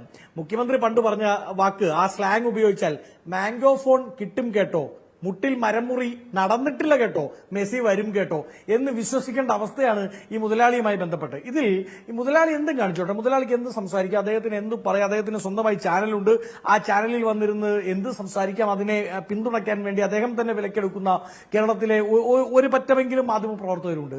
പക്ഷേ ഈ വിഷയവുമായി ബന്ധപ്പെട്ട് നിങ്ങളടങ്ങുന്ന മാധ്യമപ്രവർത്തകർ, ആ ചാനലിന്റെ അടക്കം മാധ്യമപ്രവർത്തകർ മൈക്കുമായി ചെല്ലുമ്പോൾ ജനാധിപത്യത്തിന്റെ 4-ാം തൂണിന്റെ മുഖത്ത് കാർക്കിച്ചു തുപ്പി അടുത്ത് പിടിച്ച് ചെവിയിൽ അസഭ്യം പറയുന്ന രീതിയിലേക്ക് മാറാൻ എങ്ങനെയാണ് സ്പോർട്സ് വകുപ്പിന്റെ മന്ത്രിക്ക് സാധിക്കുന്നത്? എങ്ങനെയാണ് അദ്ദേഹത്തിന് ഇതിന് മാത്രം ഹാലിളകിയത് എന്ന് പ്രധാനപ്പെട്ട ചോദ്യമല്ലേ. അദ്ദേഹത്തിന് ഹാലിളകുന്നത് എന്ത് ചോദ്യമാണ് ഇന്ന് നിങ്ങളുടെ മാധ്യമപ്രവർത്തകർ, നിങ്ങളടങ്ങുന്ന സഹപ്രവർത്തകർ ചോദിക്കുന്നത്? മെസ്സി വരുമോ മന്ത്രി എന്ന് ചോദിച്ചാൽ, മെസ്സി അടുത്ത വിൻഡോയിൽ വരും, നിങ്ങൾ എല്ലാവരും കൂടി ആ വിൻഡോയുടെ സൈഡിൽ പോയി കാത്തിരിക്കൂ, കാറ്റടിക്കുമ്പോൾ വിൻഡോ തുറക്കും, അപ്പൊ ആ കാറ്റടിക്കുന്ന സമയത്ത് കാറ്റ് വരുന്ന കൂടെ മെസ്സി കടന്നു വരും എന്ന് പറഞ്ഞ് ഒഴിഞ്ഞാൽ പോരെ? അല്ലെ ഈ മുതലാളി പറയുന്ന പോലെ ഏതെങ്കിലും ഒരു ക്യാപ്സ്യൂൾ പറഞ്ഞ് വിട്ടാ പോരെ? അതൊന്നുമില്ലാതെ ഇദ്ദേഹം മാധ്യമപ്രവർത്തകരോട് ചൂടാവുകയാണ്. മുൻ മന്ത്രി ബഹുകേമനാണ്. തൃശൂരിൽ സഹകരണ വകുപ്പ് മന്ത്രിക്കെതിരായി സഹകരണ വകുപ്പിൽ അഴിമതി നടത്തിയതിന്റെ ചരിത്രം കേരളത്തിൽ മറ്റാർക്കുമില്ല. ആ ചരിത്രമുള്ള ആളാണ് മറ്റൊരാൾ. ഇപ്പോൾ ഈ വിഷയത്തിൽ പ്രതികരിക്കുവാനായിട്ട് പലർക്കും മടിയാണ്. കാരണം ഇതിനകത്തൊരു എന്താണ് ഒരു ദുരൂഹത ഉള്ളത് കൊണ്ടും ഈ കരാറിന്റെ കാര്യങ്ങൾ അറിയാൻ വയ്യാത്തത് കൊണ്ടും സർക്കാരിനെ അനുകൂലിച്ച് സംസാരിക്കാൻ ആളുകൾ വരുന്നില്ല. ഈ വിശദമായിട്ട് കുറേ കാര്യങ്ങൾ വ്യക്തമായതിനു ശേഷം വരുമായിരിക്കും. അതുകൊണ്ട് ഞാൻ ഇപ്പോൾ അല്പം മുമ്പ് കായിക മന്ത്രിയുടെ ഓഫീസിൽ നിന്ന് വന്ന ഒരു വാർത്താക്കുറിപ്പ് വായിക്കുകയാണ്. ഇത് ഔദ്യോഗികമായ ഒരു വിശദീകരണമാണ് മന്ത്രിയുടെ ഓഫീസിൻ്റെ. പകൽ അദ്ദേഹം മാധ്യമങ്ങളോട് സംസാരിക്കാൻ തയ്യാറായിരുന്നില്ല. പക്ഷേ അദ്ദേഹത്തിൻ്റെ ഓഫീസിൽ നിന്ന് വന്ന വിവരം, ആ കത്തിൽ പറയുന്നത്, GCDA സർക്കാരിന് നൽകിയ കത്ത് പ്രകാരമാണ് കൊച്ചി ജവഹർലാൽ നെഹ്റു അന്താരാഷ്ട്ര സ്റ്റേഡിയത്തിൽ മത്സരം നടത്താൻ തീരുമാനിച്ചത്. മത്സരത്തിന് വേണ്ടി മാത്രമായി സർക്കാർ PSU ആയ സ്പോർട്സ് കേരള ഫൗണ്ടേഷന് സ്റ്റേഡിയം കൈമാറാൻ GCDA തീരുമാനിക്കുകയായിരുന്നു. സ്റ്റേഡിയം സജ്ജമാക്കാൻ ഗ്രൗണ്ട് നവീകരണം, പുതിയ കസേരകൾ, ഫ്ലഡ് ലൈറ്റ് സൗകര്യം, മറ്റ് സിവിൽ വർക്കുകൾ എന്നീ കാര്യങ്ങൾ നടത്തേണ്ടതായി വന്നു. ഈ പ്രവൃത്തികൾക്കെല്ലാമുള്ള സാമ്പത്തിക ഉത്തരവാദിത്തം സ്പോൺസർ നിർവഹിക്കണമെന്നാണ് തീരുമാനിച്ചിരുന്നത്. മേൽനോട്ടത്തിനായി ഒരു മോണിറ്ററിംഗ് കമ്മിറ്റിയും ഒരു ടെക്നിക്കൽ കോർഡിനേഷൻ കമ്മിറ്റിയും രൂപീകരിച്ച് സർക്കാർ ഉത്തരവിറക്കിയിട്ടുണ്ട്. അർജന്റീനയുടെ സന്ദർശനം മുടക്കാൻ AFAക്ക് നിരന്തരം വ്യാജ പരാതികൾ അയച്ചത് മലയാളത്തിലെ ഒരു പ്രമുഖ മാധ്യമ സ്ഥാപനത്തിന്റെ പ്രതിനിധിയാണ്. ഇത്തരം പ്രവർത്തനങ്ങൾ കേരളത്തിനാകെ അപമാനമാണ്. നവംബറിൽ നിശ്ചയിച്ച മത്സരം മാറ്റേണ്ടി വന്ന സാഹചര്യം മന്ത്രിയും സ്പോൺസറും മാധ്യമങ്ങൾക്ക് മുന്നിൽ വിശദീകരിച്ചതാണ്. വ്യാജ വാർത്തകൾ സൃഷ്ടിക്കുകയും അതിന്മേൽ വിശദീകരണം തേടി മന്ത്രി പങ്കെടുക്കുന്ന പരിപാടികൾ കുഴപ്പമുണ്ടാക്കാൻ ശ്രമിക്കുകയും ചെയ്യുന്നു. മാധ്യമ ഗുണ്ടായിസം എന്നാണ് മന്ത്രിയുടെ ഓഫീസ് വിശേഷിപ്പിക്കുന്നത്. മന്ത്രിക്ക് ഉത്തരമില്ല, എന്നിട്ട് മാധ്യമങ്ങളുടെ മേൽ കുതിര കയറുകയാണ് അദ്ദേഹം ചെയ്യുന്നത്. മറ്റേ ഭാഷ എന്ന് പോലും അദ്ദേഹം പറഞ്ഞുവല്ലോ. അതെ, ഇന്ന് ഗുണ്ടായിസം ശരിക്കും പറഞ്ഞാൽ കാണിച്ചത് മന്ത്രിയും മുൻ മന്ത്രിയും ചേർന്നാണ്. അവർ രണ്ടുപേരും ഹാലിളകി പണിയെടുക്കുന്നത്, ഈ പറയുന്ന മന്ത്രിമാർ പണിയെടുക്കുന്നത് മുതലാളിക്ക് വേണ്ടിയാണ്. ആത്യന്തികമായി മുതലാളി എന്താണ് ഉദ്ദേശിക്കുന്നത് അതാണ് നടപ്പിലാകുന്നത്. ഇന്ന് എറണാകുളം MP ശ്രീ ഹൈബി ഈഡൻ ചോദിച്ച ചോദ്യങ്ങൾക്ക് ഉത്തരം പറയേണ്ടത് വളരെ പ്രധാനപ്പെട്ടതാണ്. ഒന്ന്, GCDAയുമായി കരാറുണ്ടോ? GCDAയ്ക്ക് ഈ വിഷയവുമായി ബന്ധപ്പെട്ട് അറിവുണ്ടോ? ഉണ്ടെങ്കിൽ അത് വ്യക്തമാക്കണം. സർക്കാരുമായി കരാറുണ്ടോ? തദ്ദേശ സ്വയംഭരണ വകുപ്പുമായി കരാറുണ്ടോ? സ്പോർട്സ് വകുപ്പുമായി കരാറുണ്ടോ? ടെൻഡർ വിളിച്ചിട്ടുണ്ടോ? മറ്റുള്ളവർക്ക് അവസരം ഒരുക്കി കൊടുത്തിട്ടുണ്ടോ? ഈ മുതലാളിയുമായിട്ടുള്ള കരാറിൽ മരം മുറിക്കാനുള്ള എഗ്രിമെന്റ് ഉണ്ടോ? മുതലാളിക്ക് ഇൻ റിട്ടേൺ, അത് ഒരു എഗ്രിമെന്റിന്റെ ഏറ്റവും പ്രധാനപ്പെട്ട ഒരു ക്ലോസ് ആണ് കൺസിഡറേഷൻ എന്ന് നമ്മൾ പറയും. അതായത് എതിർ പാർട്ടിക്ക്, സെക്കൻഡ് പാർട്ടിക്ക് എന്താണ് കൺസിഡറേഷൻ ഇൻ റിട്ടേൺ കിട്ടിയത്, അത് എഗ്രിമെന്റിന്റെ ക്ലോസ് ആണ്. ആ കൺസിഡറേഷൻ എന്താണ്? അത് മരമുറിയാണോ? അവിടെയുള്ള തെങ്ങും പ്ലാവും മറ്റുമൊക്കെ മുറിച്ചു വിട്ടാൽ കിട്ടുക എന്നുള്ളതാണോ ആ കൺസിഡറേഷൻ? അതോ അദ്ദേഹം തന്നെ പറയുന്നത് പോലെ മെസ്സിയെ ഇവിടെ കൊണ്ടുവന്ന് കളിപ്പിക്കുമ്പോൾ അദ്ദേഹത്തിന് കിട്ടുന്ന ആത്മനിർവൃതിയാണോ ഈ കൺസിഡറേഷൻ? അത് സർക്കാരാണ് വ്യക്തമാക്കുന്നത്. ഇതിന് പിന്നിൽ അഴിമതി നടന്നിട്ടുണ്ടോ? ആയതുമായി ബന്ധപ്പെട്ട് എഗ്രിമെന്റ്, ഈ മുമ്പോട്ട് വെച്ചിരിക്കുന്ന എഗ്രിമെന്റിൽ എന്തൊക്കെ ക്ലോസുകളാണ് ഉള്ളത്, ഇതൊക്കെ കേരളത്തിന്റെ പൊതുമനസാക്ഷി മനസ്സിലാക്കണം. അല്ലാതെ ഞാൻ പോയി ഒരു ദിവസം മെസ്സിയെ വിളിച്ചു, മെസ്സി വരാമെന്ന് പറഞ്ഞു, മെസ്സി വരാമെന്ന് പറഞ്ഞപ്പോൾ ഇന്നൊരു ദിവസം മെസ്സിക്ക് അപ്പുറത്തെ ഒരു വീട്ടിൽ പോകേണ്ടതുകൊണ്ട് ഇപ്പുറത്തെ വീട്ടിലേക്ക് ഇന്ന് വരുന്നില്ല, നാളെ കഴിഞ്ഞ് വരുമ്പോൾ നമുക്ക് ഒരു കാര്യം ചെയ്യാം, ഞാനും മെസ്സിയും കൂടെ അങ്ങ് ചേർന്ന് തൽക്കാലം ഫുട്ബോൾ കളിക്കുന്നില്ല, ക്രിക്കറ്റ് കളിപ്പിച്ചേക്കാം എന്ന് പറഞ്ഞാൽ അതൊന്നും അംഗീകരിക്കാൻ സാധിക്കില്ല. അതൊക്കെ അപ്പാടെ വിഴുങ്ങിയിട്ട് മന്ത്രി പറയുന്നത് പോലെ മാധ്യമ പണി നിർത്തി ബ്യൂറോയിൽ വന്നിരിക്കണമെങ്കിൽ അത് കേരളത്തിലെ മാധ്യമപ്രവർത്തകരെ ആ പണിക്ക് കിട്ടില്ല. മന്ത്രി പ്രതികരണം തേടിയപ്പോൾ മന്ത്രിയുടെ ഭാവം ഇങ്ങനെയായിരുന്നു. അദ്ദേഹത്തിന്റെ പ്രതികരിക്കാൻ അദ്ദേഹം തയ്യാറായില്ല. പക്ഷെ അദ്ദേഹത്തിന്റെ ആ റിയാക്ഷൻ അതൊന്ന് കാണാം.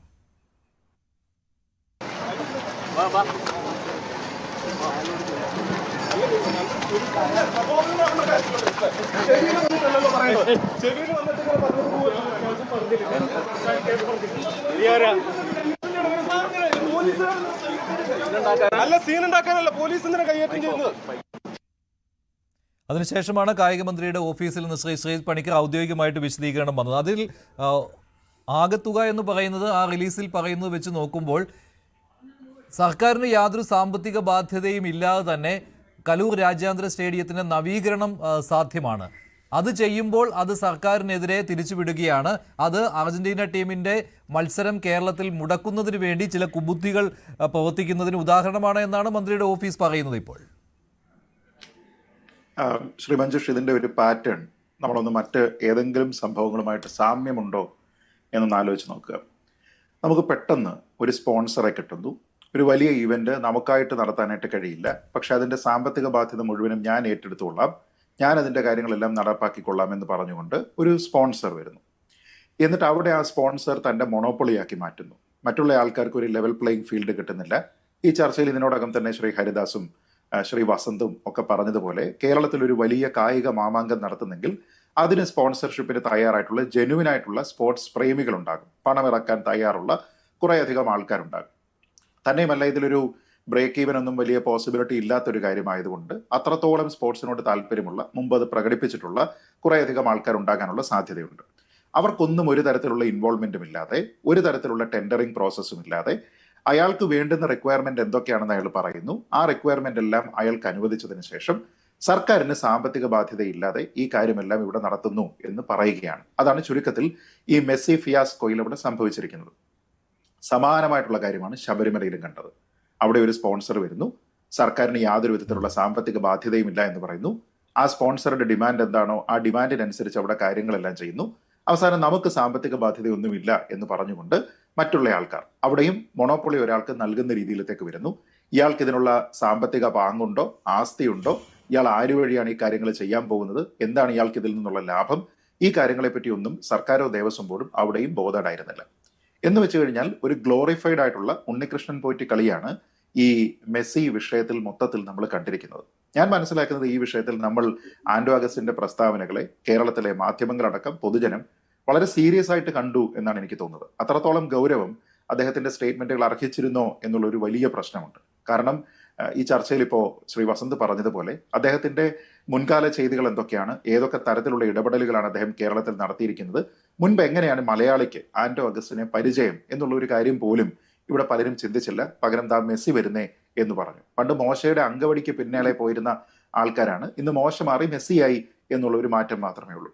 ഇവിടെ ആൻഡോ അഗസ്റ്റിന്റെ അല്ലെങ്കിൽ സ്പോൺസർ എന്ന രീതിയിൽ റിപ്പോർട്ടർ ബ്രോഡ്കാസ്റ്റിംഗ് കോർപ്പറേഷന്റെ ഭാഗത്തു നിന്നുണ്ടായിരിക്കുന്ന പ്രശ്നങ്ങൾ നോക്കൂ. ഒന്ന്, ഒരു തരത്തിലും ഈ വിഷയത്തിനെ കുറിച്ച് ആധികാരികമായിട്ടുള്ള ഇൻഫർമേഷൻ ഇല്ലാതെ ഒരു ഹൈപ്പ് ബിൽഡ് ചെയ്യുന്നതിന് വേണ്ടി, മെസ്സിയുടെ പേരിൽ ഒരു റേറ്റിംഗ് ഉണ്ടാക്കുന്നതിന് വേണ്ടി ബോധപൂർവമായിട്ടുള്ള ഒരു ശ്രമം അവരുടെ ഭാഗത്തു നിന്നുണ്ടായി എന്നുള്ളതാണ്.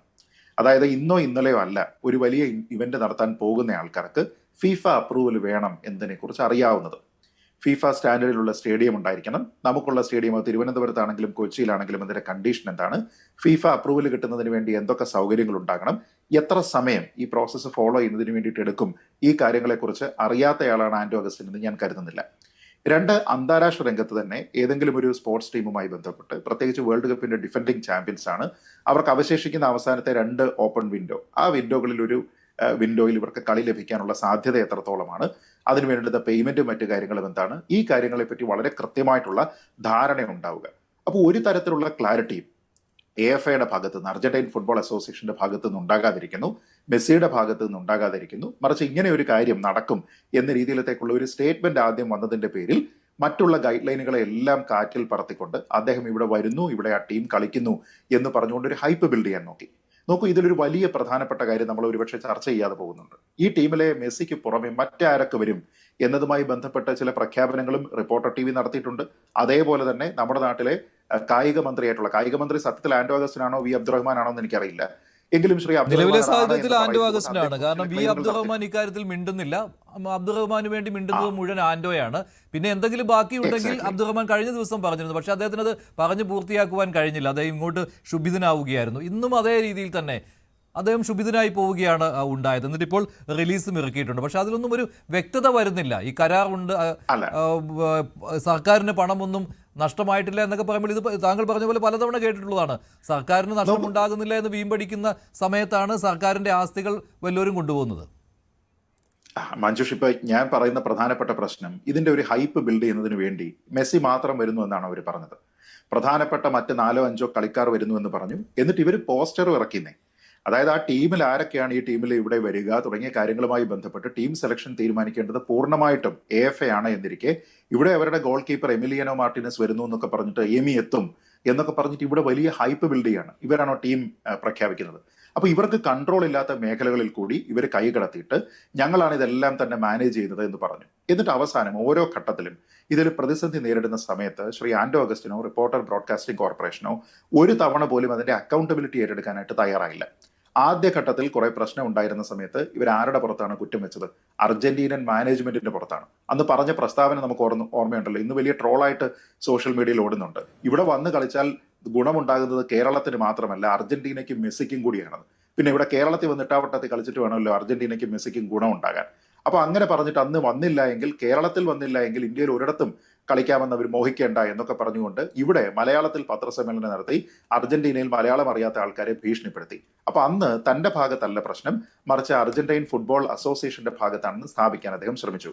ഇപ്പോ ഈ പരിപാടി നടക്കുന്നില്ല എന്ന് ബോധ്യമായപ്പോൾ കുറച്ചു കാലം മുമ്പ് തന്നെ വളരെ കൃത്യമായിട്ട് അർജന്റീനയിലെ ഏറ്റവും പ്രധാനപ്പെട്ട വളരെ റിലയബിൾ ആയിട്ടുള്ള സ്പോർട്സ് സ്പോർട്സ് ഹൗസുകൾ, പ്രത്യേകിച്ച് TYC സ്പോർട്സ് പോലെയുള്ള ആൾക്കാരെല്ലാവരും തന്നെ ഇങ്ങനെ ഒരു കളി നടക്കാൻ സാധ്യതയില്ല എന്ന് പറഞ്ഞിരുന്ന സമയത്തെല്ലാം അതൊക്കെ വെറുതെയാണ്, ഇവിടെ വരും, കുറെ അധികം ആൾക്കാർ വെറുതെ പറയുകയാണ് എന്ന് പറഞ്ഞിട്ട് ഇപ്പൊ ബ്ലെയിം ആർക്കാണ്? ഇപ്പൊ ബ്ലെയിം മുഴുവൻ ഫിഫയ്ക്കാണ്. അതായത് ഫിഫ അവരുടെ ഗൈഡ് ലൈൻ അനുസരിച്ച് നമ്മൾ അപേക്ഷ കൊടുത്തിട്ടുണ്ടെങ്കിലും ഈ സമയത്തിനുള്ളിൽ ഒന്നും തന്നെ ഇത് തരില്ല എന്ന് പറഞ്ഞുകൊണ്ട് ഇപ്പൊ ഫിഫയ്ക്ക് പറഞ്ഞു. എന്നിട്ട് അവസാനം ഇപ്പൊ പറയുന്നത് എന്താണ്? കേരളത്തിൽ നിന്നുള്ള ഏതോ മാധ്യമ സ്ഥാപനത്തിൽ നിന്നുള്ള ആരോ ഇമെയിൽ അയച്ച് അവിടെ പരാതി പറഞ്ഞു. ഞാൻ പറഞ്ഞത് നിങ്ങൾക്ക് പണം തരാം എന്ന് പറഞ്ഞുകൊണ്ട് ഒരു സ്പോൺസർ വരുന്ന സമയത്ത് ആ സ്പോൺസറേക്കാൾ വിശ്വാസം ഒരുപക്ഷെ ഇമെയിൽ അയച്ചിരിക്കുന്ന ഒരു മാധ്യമ പ്രവർത്തകൻ പറഞ്ഞ കാര്യത്തിനാണ് അർജന്റൈൻ ഫുട്ബോൾ അസോസിയേഷൻ പ്രാധാന്യം കൊടുക്കുന്നത് എങ്കിൽ അതിനർത്ഥം അവർക്ക് അതിനെപ്പറ്റി കാര്യങ്ങൾ കൃത്യമായിട്ട് ബോധ്യമായിട്ടുണ്ട് എന്നുള്ളതാണ്. ഇപ്പോഴും അദ്ദേഹം നടത്തുന്ന പല പ്രസ്താവനകളും നോക്കൂ. അടുത്ത വിൻഡോ ഓപ്പൺ ആവുന്ന സമയത്ത്, അടുത്ത വിൻഡോ മാർച്ചിലാണ്, ജൂണിലാണ് വേൾഡ് കപ്പ് തുടങ്ങുന്നതാണ് എൻ്റെ ഓർമ്മ. അങ്ങനെയാണ് എങ്കിൽ മാർച്ചിലത്തെ വിൻഡോയിൽ ഇവിടെ കളിക്കുന്നതിന് വേണ്ടി ഏതെങ്കിലും തരത്തിലുള്ള ഒരു ഔദ്യോഗികമായിട്ടുള്ള സ്റ്റേറ്റ്മെന്റ് അർജന്റൈൻ ഫുട്ബോൾ അസോസിയേഷന്റെ ഭാഗത്തു നിന്ന് ഉണ്ടായിട്ടുണ്ടോ? ഇല്ല. ഈ നവംബറിൽ ഉണ്ടായിരുന്നില്ല എന്ന് പറയുന്നത് പോലെ തന്നെ ഇപ്പോഴും ഇത് തന്നെ പറഞ്ഞുകൊണ്ടിരിക്കുകയാണ്, വീണ്ടും വീണ്ടും പറഞ്ഞുകൊണ്ടിരിക്കുകയാണ്. എന്താണ് കൺഫർമേഷൻ? ഇത് ഉപേക്ഷിച്ചതല്ല, മാറ്റിവെച്ചതാണ് എന്നതുമായി ബന്ധപ്പെട്ട് ആൻഡോ അഗസ്റ്റിൻ പറഞ്ഞുള്ള അറിവ് മാത്രമേ നമുക്കുള്ളൂ. അത്രയും നാളും ഈ കലൂർ സ്റ്റേഡിയത്തിന്റെ നിർമ്മാണവുമായി മുന്നോട്ട് പോകുമെന്ന രീതിയിലാണ് അദ്ദേഹത്തിന്റെ വാക്കുകൾ. ഈ നവംബർ 30 വരെ അദ്ദേഹത്തിന് കലൂർ രാജ്യാന്തര സ്റ്റേഡിയത്തിൽ നിർമ്മാണ പ്രവർത്തനങ്ങൾ നടത്താൻ അവകാശമുണ്ട്. അതാണ് അദ്ദേഹം പറയുന്നത്. മഞ്ജുഷ്, അവിടെ മഞ്ജുഷ് അവിടെ അത് ഒരു മാത്രമല്ല ഈ നിത്യഗർഭിണിയുടെ മാർച്ചിലെ കാര്യം പ്രശ്നമുണ്ട്. പറയുകയാണെങ്കിൽ അർജന്റീനയ്ക്ക് മറ്റേ ഫൈനലിസീമ കളിക്കാനുണ്ട്. അത് കൺഫേം ആയിട്ടില്ലെങ്കിലും സ്പെയിനുമായിട്ടുള്ള മത്സരമുണ്ട്. അതിനിടയ്ക്കൊക്കെ കേരളത്തിൽ വരുമ്പോൾ ഇദ്ദേഹം പറയുന്നത് എന്തുദ്ദേശത്തിലാണെന്ന് അറിയില്ല. മഞ്ജുഷ് അതിലൊരു നിത്യഗർഭിണിയുടെ വിഷയം വരുന്നുണ്ട്. അതായത് ഈ സ്റ്റേഡിയം എന്നും ഇങ്ങനെ തയ്യാറായിക്കൊണ്ടിരിക്കുമോ? എല്ലാ സമയത്തും ഇങ്ങനെ തയ്യാറായിക്കൊണ്ടിരിക്കുമോ? അപ്പൊ ഈ സ്റ്റേഡിയം ഇപ്പോൾ ഇവർ ഈ കയ്യിൽ ഉള്ള പൈസ എല്ലാം കൂടെ മുടക്കി 70 കോടിയോ 100 കോടിയോ മുടക്കി അവരെ സ്റ്റേഡിയം ഫിഫ സ്റ്റാൻഡേർഡിലേക്ക് തന്നെ കൊണ്ടുവരുന്നു എന്ന് പറഞ്ഞോളൂ. അപ്പൊ ചില ആൾക്കാരുണ്ടല്ലോ, എനിക്ക് പണം ഒരു പ്രശ്നമല്ല, നിങ്ങൾക്ക് ആവശ്യമുള്ളതും എൻ്റെ കയ്യിൽ ആവശ്യത്തിൽ കൂടുതലുള്ളതും പണം എന്ന ടൈപ്പിൽ ഡയലോഗൊക്കെ ആണല്ലോ നമ്മൾ കേൾക്കുന്നത്. ഞാൻ പറഞ്ഞ ആ പണം എല്ലാം മുടക്കിയതിന് ശേഷം അവസാനം ഈ വിൻഡോയിൽ അർജന്റീന വരുമെന്നുള്ളതിന് ഉറപ്പെന്താണ്? 2, ഫിഫയുടെ കൺഫർമേഷൻ ആ സമയത്തേക്ക് കിട്ടും എന്നുള്ള കാര്യത്തിൽ ഉറപ്പെവിടെയാണ്? അപ്പൊ ഇതിൽ ഫൈനാൻഷ്യൽ ഇറസ്പോൺസിബിലിറ്റി ഉണ്ട്. മാധ്യമങ്ങളുടെ മുന്നിൽ ഒരു പബ്ലിക് ആയിട്ടുള്ള ഒരു ഇവന്റ് എന്ന രീതിയിൽ മാധ്യമങ്ങളിലൂടെ പൊതുജനങ്ങളെ കബളിപ്പിക്കുന്ന തരത്തിലേക്കുള്ള ഒരു ഇൻവോൾവ്മെന്റ് അവിടെ നടത്തിയിട്ടുണ്ട്. ഇതിലെ ഗവൺമെന്റ് ഇൻവോൾവ്മെന്റ് എന്ന് പറയുന്നത് ചെറുതല്ല. ഞാൻ പറഞ്ഞത് ഒരു കമേഴ്ഷ്യൽ പാർട്ണറിനെ സർക്കാർ ഐഡന്റിഫൈ ചെയ്യുന്നു. അങ്ങനെ ഐഡന്റിഫൈ ചെയ്തതിന് ശേഷം 130 കോടി രൂപയ്ക്ക് മുകളിൽ ചെലവുണ്ട് എന്ന് പറഞ്ഞുകൊണ്ട് അതിന് പോകുന്നു. 70 കോടി സെപ്പറേറ്റ് ആയിട്ട് GCDയുടെ സ്റ്റേഡിയത്തിന് വേണ്ടിയിട്ട് അതിന്റെ നവീകരണ പ്രവർത്തനങ്ങൾക്ക് മുടക്കുന്നു. ഞാൻ പറഞ്ഞത് ഒരു കോൺട്രാക്റ്റിൽ ഏർപ്പെട്ടിട്ടുണ്ട് എങ്കിൽ അത് വെറും ഒരു ധാരണയല്ല, കോൺട്രാക്റ്റ് ആണ് എന്നുണ്ടെങ്കിൽ ആ കോൺട്രാക്റ്റിൽ ഈ സ്പോൺസർക്ക് തന്നെ സാമ്പത്തിക നഷ്ടം ഉണ്ടാകുന്ന രീതിയിലത്തേക്ക് കേരള സർക്കാരിന്റെ കൂടി ഇൻവോൾവ്മെന്റിൽ തയ്യാറാക്കുന്ന ഒരു കോൺട്രാക്റ്റിൽ നിന്ന് ഏകപക്ഷീയമായിട്ട് AFA പിന്മാറിയാൽ, അല്ലെങ്കിൽ ഫിഫയുടെ ചട്ടങ്ങൾക്കനുസരിച്ച് പറ്റില്ല എന്ന് പറഞ്ഞു കഴിഞ്ഞാൽ അതിൽ സർക്കാരിന്റെ ഒരു ഉത്തരവാദിത്തമില്ലേ? ഇവിടെ മന്ത്രിയല്ലേ ആൾക്കാരോട് പോയി പറഞ്ഞത് മെസ്സി വരും കേട്ടോ എന്നൊക്കെ പറഞ്ഞത്. അപ്പൊ സർക്കാരിന്റെ ഒരു ഉത്തരവാദിത്തമില്ലേ? അപ്പൊ സർക്കാർ എന്ത് ചെയ്യും? AFAക്കെതിരെ നിയമ നടപടിക്ക് പോകുമോ? ഫിഫയ്ക്കെതിരെ നിയമ നടപടിക്ക് പോകുമോ? ഇത് ഞങ്ങളോട് ആദ്യം പറഞ്ഞില്ലല്ലോ ചേട്ടാ എന്ന് പറയുമോ? അതോ സർക്കാരിനെ ഇട്ട് തട്ടിക്കളിച്ചിരിക്കുന്ന ഈ സ്പോൺസർക്കെതിരെ പോകുമോ? ഒന്നുമില്ല. ഇതൊന്നും നമ്മൾ കാണുന്നില്ല. പകരം എന്താ ചെയ്യുന്നത്? ഏറ്റവും മോശമായ ഭാഷയിൽ, ഒരുപക്ഷെ കേരളത്തിൽ സുരേഷ് ഗോപിയാണ് അത് പറഞ്ഞിരുന്നത് എങ്കിൽ അത് വലിയ വിവാദമാകുന്ന, നിങ്ങളോട് മറ്റേ ഭാഷയാണ് വേണം എന്ന് അബ്ദുറഹ്മാൻ പറഞ്ഞതുകൊണ്ട് മാത്രം അത്രത്തോളം വിവാദമാകാത്ത ഏറ്റവും മോശമായിട്ടുള്ള ഭാഷ ഉപയോഗിച്ചുകൊണ്ട് അദ്ദേഹം സംസാരിക്കുകയാണ്. അദ്ദേഹത്തിന് എന്താ ഇത്ര കൊള്ളുന്നത്? ഞാൻ പറഞ്ഞ റിപ്പോർട്ടർ ഇന്നും അദ്ദേഹത്തിന് പൊള്ളി. ഇന്നും അദ്ദേഹം ഒരു മാധ്യമപ്രവർത്തകന്റെ ചെവിയിൽ കാര്യം പറയുന്നത് കേട്ടു. ഈ ചെവിയിൽ കാര്യം പറയുന്ന അത്ര നല്ല കാര്യമായിരിക്കില്ലല്ലോ അദ്ദേഹം പറയുന്നത്. അദ്ദേഹം ഈ മറ്റേ ഭാഷ ഉപയോഗിക്കുന്നതിൽ വിദഗ്ധനാണെന്ന് അദ്ദേഹം സ്വയം തന്നെ അവകാശപ്പെടുന്ന ഒരാളാണ് നമ്മുടെ സ്പോർട്സ് മന്ത്രി. നീ എന്നൊക്കെയാ വിളിക്കുക. കഴിഞ്ഞ ദിവസം ആൾക്കാരോട് ആദ്യം എന്നോട് എന്ന് പറഞ്ഞു, പിന്നീട് നീ നീ നീ എന്നൊക്കെയാ പറയുക. ഇദ്ദേഹം ആരാ? രാജാവ്? കൊച്ചി തമ്പുരാനാണോ? ഞാൻ പറഞ്ഞത് ആ കാലമൊക്കെ കഴിഞ്ഞു പോയില്ലേ? നിങ്ങൾ ജനങ്ങൾ വോട്ട് ചെയ്ത് ജയിപ്പിച്ചിരിക്കുന്ന നിങ്ങളുടെ പാർട്ടി ഒരു ഈർക്കിലി പാർട്ടി ആണെങ്കിലും അതിന്റെ അവിടെ നിങ്ങളെ കൂടെ അക്കോമഡേറ്റ് ചെയ്യണം എന്നതിന്റെ അടിസ്ഥാനത്തിൽ ഒരു വകുപ്പ് കിട്ടിയിരിക്കുന്ന, നിങ്ങൾ മുമ്പ് തന്നെ ഈ സ്പോർട്സ് മന്ത്രാലയം കൈകാര്യം ചെയ്യാൻ യോഗ്യനല്ല എന്ന് തെളിയിച്ചിരിക്കുന്ന ആ ഒരു വകുപ്പിൽ കയറിയിരിക്കുന്ന ഒരാൾ മാത്രമാണ്. ഇവിടെ കാര്യവട്ടം ഗ്രീൻഫീൽഡ് സ്റ്റേഡിയത്തിൽ കളി വന്നിരുന്ന സമയത്ത് അതിന് ടാക്സും മറ്റു കാര്യങ്ങളും ടിക്കറ്റ് റേറ്റും ഒക്കെ വെച്ചതിന് ശേഷം ഇവിടെ അന്ന് പറഞ്ഞത് എന്താ, പൈസ ഉള്ള പോയി കണ്ടാൽ മതി എന്ന് പറഞ്ഞ ആളാണ് ഈ മന്ത്രി. അപ്പൊ അങ്ങനെയുള്ള മന്ത്രിയാണ് നിരന്തരമായിട്ട് നിരുത്തരവാദപരമായിട്ടുള്ള സ്റ്റേറ്റ്മെന്റുകൾ നടത്തുകയും ജനങ്ങൾക്ക് വേണ്ടി ആ ചോദ്യങ്ങൾ ഉന്നയിക്കുന്ന മാധ്യമ പ്രവർത്തകരെ ഈ രീതിയിലേക്ക് കൈകാര്യം ചെയ്യുകയും ചെയ്യുന്നത്. എത്ര മര്യാദയാണോ ഈ വിഷയത്തിൽ ഈ സ്പോൺസർ കാണിച്ചിരിക്കുന്നത്, അതിനേക്കാൾ നാണം കെട്ട തരത്തിലുള്ള പെരുമാറ്റമാണ് മന്ത്രിയുടെ കാര്യത്തിൽ നിന്ന് ഉണ്ടായിരിക്കുന്നത് എന്നുള്ളതാണ്. ഒരുപക്ഷെ ഫുട്ബോൾ എന്ന് പറയുന്നത് കേരളത്തിൽ ഏറ്റവും കൂടുതൽ ആൾക്കാർക്ക് താല്പര്യമുള്ള ഒരു സ്പോർട്ടാണ്. എന്തുകൊണ്ടാണ് മെസ്സിയോട് ഇത്രയും താല്പര്യം ഉണ്ടാകുന്നത്? അർജന്റീന എന്ന രാജ്യത്തിനോടുള്ള പ്രത്യേക താല്പര്യം കൊണ്ടൊന്നും അല്ല ആ ജേഴ്സിയോട് ആൾക്കാർക്ക് താല്പര്യം ഉണ്ടാകുന്നത്. അർജന്റീനയും ബ്രസീലും ഒക്കെ അവരുടെ പരമ്പരാഗതമായിട്ട് എത്രയോ നല്ല കളിക്കാരുണ്ടായിട്ട് അത് നമ്മുടെ ആൾക്കാരാണ് എന്നുള്ള ഒരു ഫീൽ ഇവിടെയുള്ള ആൾക്കാർ ഇവിടെ ഉള്ളത് കൊണ്ടാണ്. അത് മലപ്പുറത്തും കോഴിക്കോടും കേരളത്തിൽ മൊത്തം സ്ഥലത്തുമുണ്ട്. ആ ഒരു വികാരത്തിനെ എക്സ്പ്ലോയിറ്റ് ചെയ്യുന്നതിന് വേണ്ടിയിട്ട് ഒരു സ്പോൺസറോ സർക്കാരോ ശ്രമിച്ചിട്ടുണ്ട് എങ്കിൽ അതിന് ഒത്താശ ചെയ്തു എന്നതിന്റെ പേരിൽ മന്ത്രി അബ്ദുറഹ്മാൻ അടക്കമുള്ള ആൾക്കാർ ഇതിൽ പ്രതികളാണ്. ഒരു കാര്യം കൂടി, ഇപ്പോൾ GCDA ഔദ്യോഗികമായിട്ടുള്ള വിശദീകരണം വന്നിട്ടുണ്ട്. കാരണം GCDA ഇക്കാര്യത്തിൽ മറുപടി പറയേണ്ടതാണല്ലോ. GCDA സ്പോർട്സ് കേരള ഫൗണ്ടേഷന് നൽകിയതാണ് ഈ മത്സരം നടത്തുന്നതിന് വേണ്ടി. അപ്പോൾ പിന്നീട് എന്താണ് സംഭവിച്ചതെന്ന് GCDA ആണ് വിശദീകരിക്കേണ്ടത്. പല കാര്യങ്ങൾ അവർ പറയുന്നുണ്ട്. അതിൽ 26/9/2025 മുതൽ 30/11/2025 വരെയുള്ള കാലയളവിലേക്ക് ആസ് ഈസ് വെയർ ഈസ് വ്യവസ്ഥയിൽ സ്റ്റേഡിയം GCDAയിൽ നിന്ന് സ്പോർട്സ് കേരള ഫൗണ്ടേഷൻ ഏറ്റെടുക്കുകയും റിപ്പോർട്ടർ ബ്രോഡ്കാസ്റ്റിംഗ് കമ്പനി ലിമിറ്റഡിന് ഹാൻഡ് ഓവർ ചെയ്ത് നൽകുകയും ചെയ്തു. കൈമാറിയെന്നാണ്. താഴെ പറയുന്ന പ്രവൃത്തികൾ തുടങ്ങുകയും ചെയ്തു. ടർഫിന്റെ നവീകരണം, സ്റ്റേഡിയത്തിലുള്ള നിലവിലെ സീറ്റുകൾ, സ്റ്റേഡിയത്തിലെ പ്രവേശന കവാടത്തിന്റെ നിർമ്മാണം, പാർക്കിംഗ് ഗ്രൗണ്ടുകളുടെ പുനരുദ്ധാരണം, ചുറ്റുമതിലുകളുടെ നിർമ്മാണം, സ്റ്റേഡിയത്തിന്റെ അകത്തുള്ള ടോയ്ലറ്റുകൾ, false ceiling, VIP entry, players room ഇവയുടെ നവീകരണം, ഫ്ലഡ് ലൈറ്റുകളിലെ MH ലൈറ്റ് മാറ്റി LED ആക്കുക, ലിഫ്റ്റുകൾക്ക് AMC ഏർപ്പെടുത്തു. അങ്ങനെ കുറേയേറെ സബ്സ്റ്റേഷൻ പുറമെ ഫെൻസിങ്, ഫയർ സ്റ്റെയറിന് വെർട്ടിക്കൽ ബാലിസ്റ്റേഴ്സ് നൽകുക, ഫയർ ലൈനുകൾ പെയിന്റ് ചെയ്യുക, ഇങ്ങനെയുള്ള പ്രവൃത്തികൾ നടത്തുവാനുള്ള അനുവാദം നൽകുകയാണ് ചെയ്തതെന്ന് GCDA ഇപ്പോൾ വാർത്താക്കുറിപ്പിൽ അറിയിച്ചിരിക്കുകയാണ്. കായിക മന്ത്രി സ്റ്റേഡിയം സന്ദർശിച്ച് സ്ഥിതിഗതികൾ വിലയിരുത്തി തുടങ്ങിയ കാര്യങ്ങളും പറയുന്നുണ്ട്. അപ്പോൾ ഇത് കായിക വകുപ്പിൽ നിന്ന് കിട്ടിയ ഒരു കത്തിന്റെ അടിസ്ഥാനത്തിൽ കൈമാറി എന്നാണ് പറയുന്നത്. ഇതിലെന്തെങ്കിലും അപാകത തോന്നുന്നുണ്ടോ ശ്രീ MK ഹരിദാസ്? GCDAയും മന്ത്രിയുടെ ഓഫീസിന് ഇപ്പോൾ വിശദീകരണം നൽകിയിട്ടുണ്ട്. ഇതൊരു ഫാബ്രിക്കേറ്റഡ് ഒരു എന്താ പറയണ്ട ഒരു പത്രക്കുറിപ്പ് മാതിരിയോ അല്ലെങ്കിൽ ഈ നിങ്ങളെയൊക്കെ ബോധിപ്പിക്കാൻ വേണ്ടിയിട്ടുള്ള കേവലം ഒരു വിലയില്ലാത്തൊരു കടലാസല്ലേ ഇത്തരത്തില് ഈ സ്റ്റേഡിയം ഈ റിപ്പോർട്ടർ ബ്രോഡ്കാസ്റ്റിംഗിന്റെ MDക്കോ അല്ലെങ്കിൽ ആ റിപ്പോർട്ടർ ബ്രോഡ്കാസ്റ്റിങ്ങിനോ കൈമാറിയിട്ടുണ്ടെങ്കിൽ ഒരു MOU ഇല്ലാണ്ട് നമ്മുടെ നടപടിക്രമങ്ങൾ എങ്ങനെയാ പൂർത്തിയാവുക? എവിടെ MOU? ആ MOU പുറത്തുവിടാൻ GCDA തയ്യാറുണ്ടോ? മാത്രമല്ല ആരാണ് നിർമ്മാണ പ്രവർത്തനങ്ങൾ നടത്തുന്നത് എന്നൊക്കെ ഉണ്ടാവുമല്ലോ. കാരണം ഇവർക്ക് അതിനുള്ള ടെക്നിക്കൽ നോഹോ ഉണ്ടാവുകയില്ലല്ലോ. അതിന് മറ്റൊരു കമ്പനിയെ ഏൽപ്പിക്കുകയും ചെയ്യുമല്ലോ, ഈ പറയുന്ന ആൻഡ്രോയിഡ് കമ്പനി. തീർച്ചയായിട്ടും എന്തത്ര സംശയമുള്ളത് അതൊക്കെ ഈ MOU എന്ന് പറഞ്ഞു കഴിഞ്ഞാൽ സബ് കോൺട്രാക്ടർഷിപ്പിന്റെ എല്ലാ കാര്യങ്ങളും അതിൽ സൂചിപ്പിക്കണ്ടേ, അതിൽ കാണിക്കണ്ടേ? എവിടെ കാണിച്ചു? എവിടെ MOU? അത് കഴിഞ്ഞിട്ട് MOU എന്ന് പറഞ്ഞു കഴിഞ്ഞാൽ കേവലം ആദ്യപടിയായിട്ടുണ്ടാക്കുന്ന ഒരു കരാറിന്റെ ഒരു വ്യവസ്ഥകൾ ഉൾക്കൊണ്ടിട്ടുള്ള ഒരു പ്രിലിമിനറി പേപ്പർ മാത്രമാണ്. അത് കഴിഞ്ഞാൽ കൃത്യമായിട്ടുള്ള എഗ്രിമെന്റ് ഉണ്ടാക്കണ്ടേ? 70 കോടി മുടക്കണം. 150 കോടിയാണ് മൊത്തം ചിലവെങ്കിൽ 70 കോടി സ്റ്റേഡിയത്തിൽ മുടക്കാൻ വേണ്ടിയിട്ട് ഈ വ്യക്തി അദ്ദേഹത്തിന്റെ പത്രസമ്മേളനത്തിൽ പറയുന്നത് കേട്ടിട്ട് മഞ്ജുഷ് മാത്രമല്ല ഞങ്ങളൊക്കെ ചിരിച്ചിട്ടുണ്ട്. പാവം കേരളത്തിലെ ജനങ്ങൾ ഇതോടുകൂടിയിട്ട് ഉദ്ധരിക്കപ്പെടണം, അവരുടെ ദാരിദ്ര്യം മാറണം, അവരുടെ ഈ സ്പോർട്സിനോടുള്ള വിരക്തി മാറണം. ഇതൊക്കെ മാത്രമേ ആ പാവത്തിന് ഉദ്ദേശമുള്ളൂ, അല്ലാതെ മറ്റൊന്നും എനിക്കില്ല എന്നുള്ള നിലയ്ക്ക് അദ്ദേഹം പറയുമ്പോൾ ഈ 70 കോടി രൂപ ഈ സ്റ്റേഡിയത്തിൽ വന്ന് മുടക്കിയിട്ട് ഇത്തരത്തിൽ ഒരു മെസ്സിയെ കൊണ്ടുവന്നിട്ട് ഒരു ദിവസം ഒരു കളി കഴിഞ്ഞു കഴിഞ്ഞാൽ ബാക്കി ഉണ്ടാകുന്ന പൈസ ഇദ്ദേഹത്തിന് സ്റ്റേഡിയത്തിൽ പിന്നീട് തുടർന്ന് ഇദ്ദേഹത്തിന് സ്റ്റേഡിയത്തിൽ ഉണ്ടാകുന്ന പങ്കാളിത്തം എന്താണ് എന്നുള്ളത് പറയാൻ GCDAയും സർക്കാരും തയ്യാറാവണം. അതാണ് ഇതിലത്തെ ഏറ്റവും വലിയ ദുരൂഹത. ആ ദുരൂഹതയിലേക്ക് വിരൽ ചൂണ്ടുമ്പോഴാണ് ഇത് മോൺസൺ മാവുങ്കൽ 2 എന്ന് പറയുന്ന ഒരു തട്ടിപ്പ് പദ്ധതിയുടെ ഭാഗമായിട്ട് സർക്കാരും ഈ ആൻഡ്രോ അഗസ്റ്റിനും ചേർന്ന് കേരളത്തിലെ മുഴുവൻ ജനങ്ങളെയും വിഡ്ഢികളാക്കിക്കൊണ്ട് ഇത്തരത്തിലുള്ളൊരു എന്താണ് ആഭാസ നാടകം കളിക്കുകയായിരുന്നു. ശരി, മോഷണത്തിന് വേണ്ടി 70 കോടി ആരും മുടക്കുകയില്ലല്ലോ. മോഷണത്തിന് വേണ്ടി ആരും 70 കോടി മുടക്കുകയില്ലല്ലോ. ആൻഡ്രോയുടെ മറ്റൊരു പ്രതികരണം കൂടിയുണ്ട്, അതിലേക്ക്. ഇനി ഇവിടെ സീറ്റ് ചേഞ്ച് ചെയ്യുന്നുണ്ട്, ഈ സീറ്റിന്റെ പ്ലാൻ അവർക്ക് കൊടുക്കുന്നുണ്ട്, ഇത് ചെയ്തോളാൻ പറഞ്ഞാൽ ചെയ്യും. മനസ്സിലായി? ഇപ്പം 38 എർത്തിങ് കൊടുക്കുന്നുണ്ട്, ഒരു 1.5 കോടി രൂപ റേറ്റ്. എന്നെ സംബന്ധിച്ചോളം 2 എർത്തിങ് ഇട്ട് പോയാൽ മതി. ഞാൻ എന്തിനായി 38 ചെയ്യുന്നത്? ഇത് ഞാൻ ചെയ്തു എന്ന് പറഞ്ഞിട്ട് ഭാവിയിൽ എന്തെങ്കിലും ഒരു ഷോക്ക് അടിച്ചു കഴിഞ്ഞാൽ അതോ അവൻ ചെയ്ത കുറ്റമാണെന്ന് പറയാൻ കേൾക്കാതിരിക്കാൻ വയ്യാൻ വേണ്ടിയിട്ട് 38 ചെയ്യുന്നുണ്ട്. 2 ഇട്ടിട്ട് പോയാലും മതി. എന്നെ നമ്മൾ ചെയ്യുന്നില്ല. ഞാൻ അപ്പോൾ അതാത് ഡിപ്പാർട്ട്മെന്റ്, അതായത് ഇലക്ട്രിക് ഡിപ്പാർട്ട്മെന്റ് വന്നിട്ട് ഇത് ഇങ്ങനെ ചെയ്യണമെന്ന് പറഞ്ഞാൽ അങ്ങനെയാണ് ചെയ്യുന്നത്. PWD വന്ന് ഇങ്ങനെ ചെയ്യണമെന്ന് പറയുമ്പോൾ ഞാൻ 6 ഫീറ്റിൽ മതിൽ കെട്ടാൻ തീരുമാനിച്ച ആളാണ്. എന്നോട് പറഞ്ഞു 6 ഫീറ്റ് പോരാ, 9 ഫീറ്റ് ഹൈറ്റിൽ മതിൽ കെട്ടണം എന്ന് പറയുമ്പോൾ 9 ഫീറ്റിൽ മതിൽ കെട്ടുകയാണ്.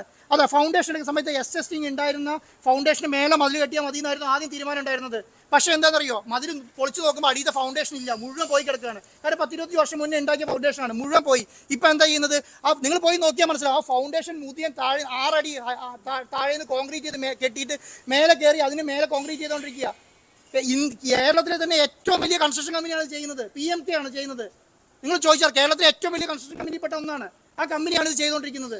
ഇതിന് പണം ഞാൻ തന്നെയാണ് കൊടുക്കുന്നത്. അപ്പം ഞാൻ അവിടെ കമ്പനി എന്താണ് മരത്തിന്റെ കമ്പ് കെട്ടി, ഇവിടെ ചോല കെട്ടി, പിന്നെന്താണ് അവിടെ നിങ്ങൾ കണ്ടില്ലേ, ഇത് പൊളിച്ചിട്ട് കണ്ടില്ലേ, അങ്ങനെയൊന്നും അല്ലല്ലോ. ശരി, ശ്രീ വസന്ത് കുമ്പള്ളി, അദ്ദേഹം സഹിക്കുന്ന ഈ കഷ്ടതയുണ്ടല്ലോ. കലൂർ രാജ്യാന്തര സ്റ്റേഡിയം കുളമായി കിടക്കുകയായിരുന്നു, അവിടെയാണ് ഞാൻ വലിയ മതിൽ കെട്ടുന്നു, അവിടെ എർത്തിങ് പോലും ഇല്ലായിരുന്നു, അവിടെ ഞാൻ 2 എർത്തിങ് നടത്തി എന്നൊക്കെ പറയുന്ന ഇദ്ദേഹത്തെ നിങ്ങൾ എന്തിനാണ് ഇങ്ങനെ അവിശ്വസിക്കുന്നത് ഈ മരമുറിയുടെ പേരിൽ? അല്ല മഞ്ജുഷ്, നോക്കൂ, ഇനി വയനാട്ടിൽ പണ്ട് ഞാനും എൻ്റെ ചേട്ടന്മാരും കൂടി നിക്കറിട്ട് കണ്ടത്തിൽ കളിക്കാൻ പോയ സമയത്ത് എനിക്ക് ഫുട്ബോൾ കളിക്കാൻ അന്നത്തെ കുട്ടികളൊന്നും തന്നില്ല. കളിക്കാൻ ഫുട്ബോൾ ഇല്ലാത്തത് കൊണ്ട് എൻ്റെ ബാല്യം ഫുട്ബോൾ രഹിതമായി പോയതിന്റെ ഓർമ്മയാണ്. ആ വിങ്ങൽ കൊണ്ടാണ് ഞാൻ മെസ്സിയെ കേരളത്തിൽ കൊണ്ടുവന്ന് കളിപ്പിച്ചേക്കാം എന്ന് വിചാരിച്ചതെന്ന് കൂടി പറഞ്ഞാൽ മതി. അദ്ദേഹം ഓരോ ജില്ലയ്ക്കും 5000 ഫുട്ബോൾ മേടിച്ചുകൊടുക്കുമെന്നും പറഞ്ഞിട്ടുണ്ടായിരുന്നു. ആ ഒരു വാഗ്ദാനവും ഉണ്ടായിരുന്നു. ആകെ 5000 ഫുട്ബോൾ അങ്ങനെ എന്തോ എന്നും പറയുന്നത് കേട്ടു. ഇന്ന് എല്ലാ ജില്ലകൾക്കും ഫുട്ബോൾ.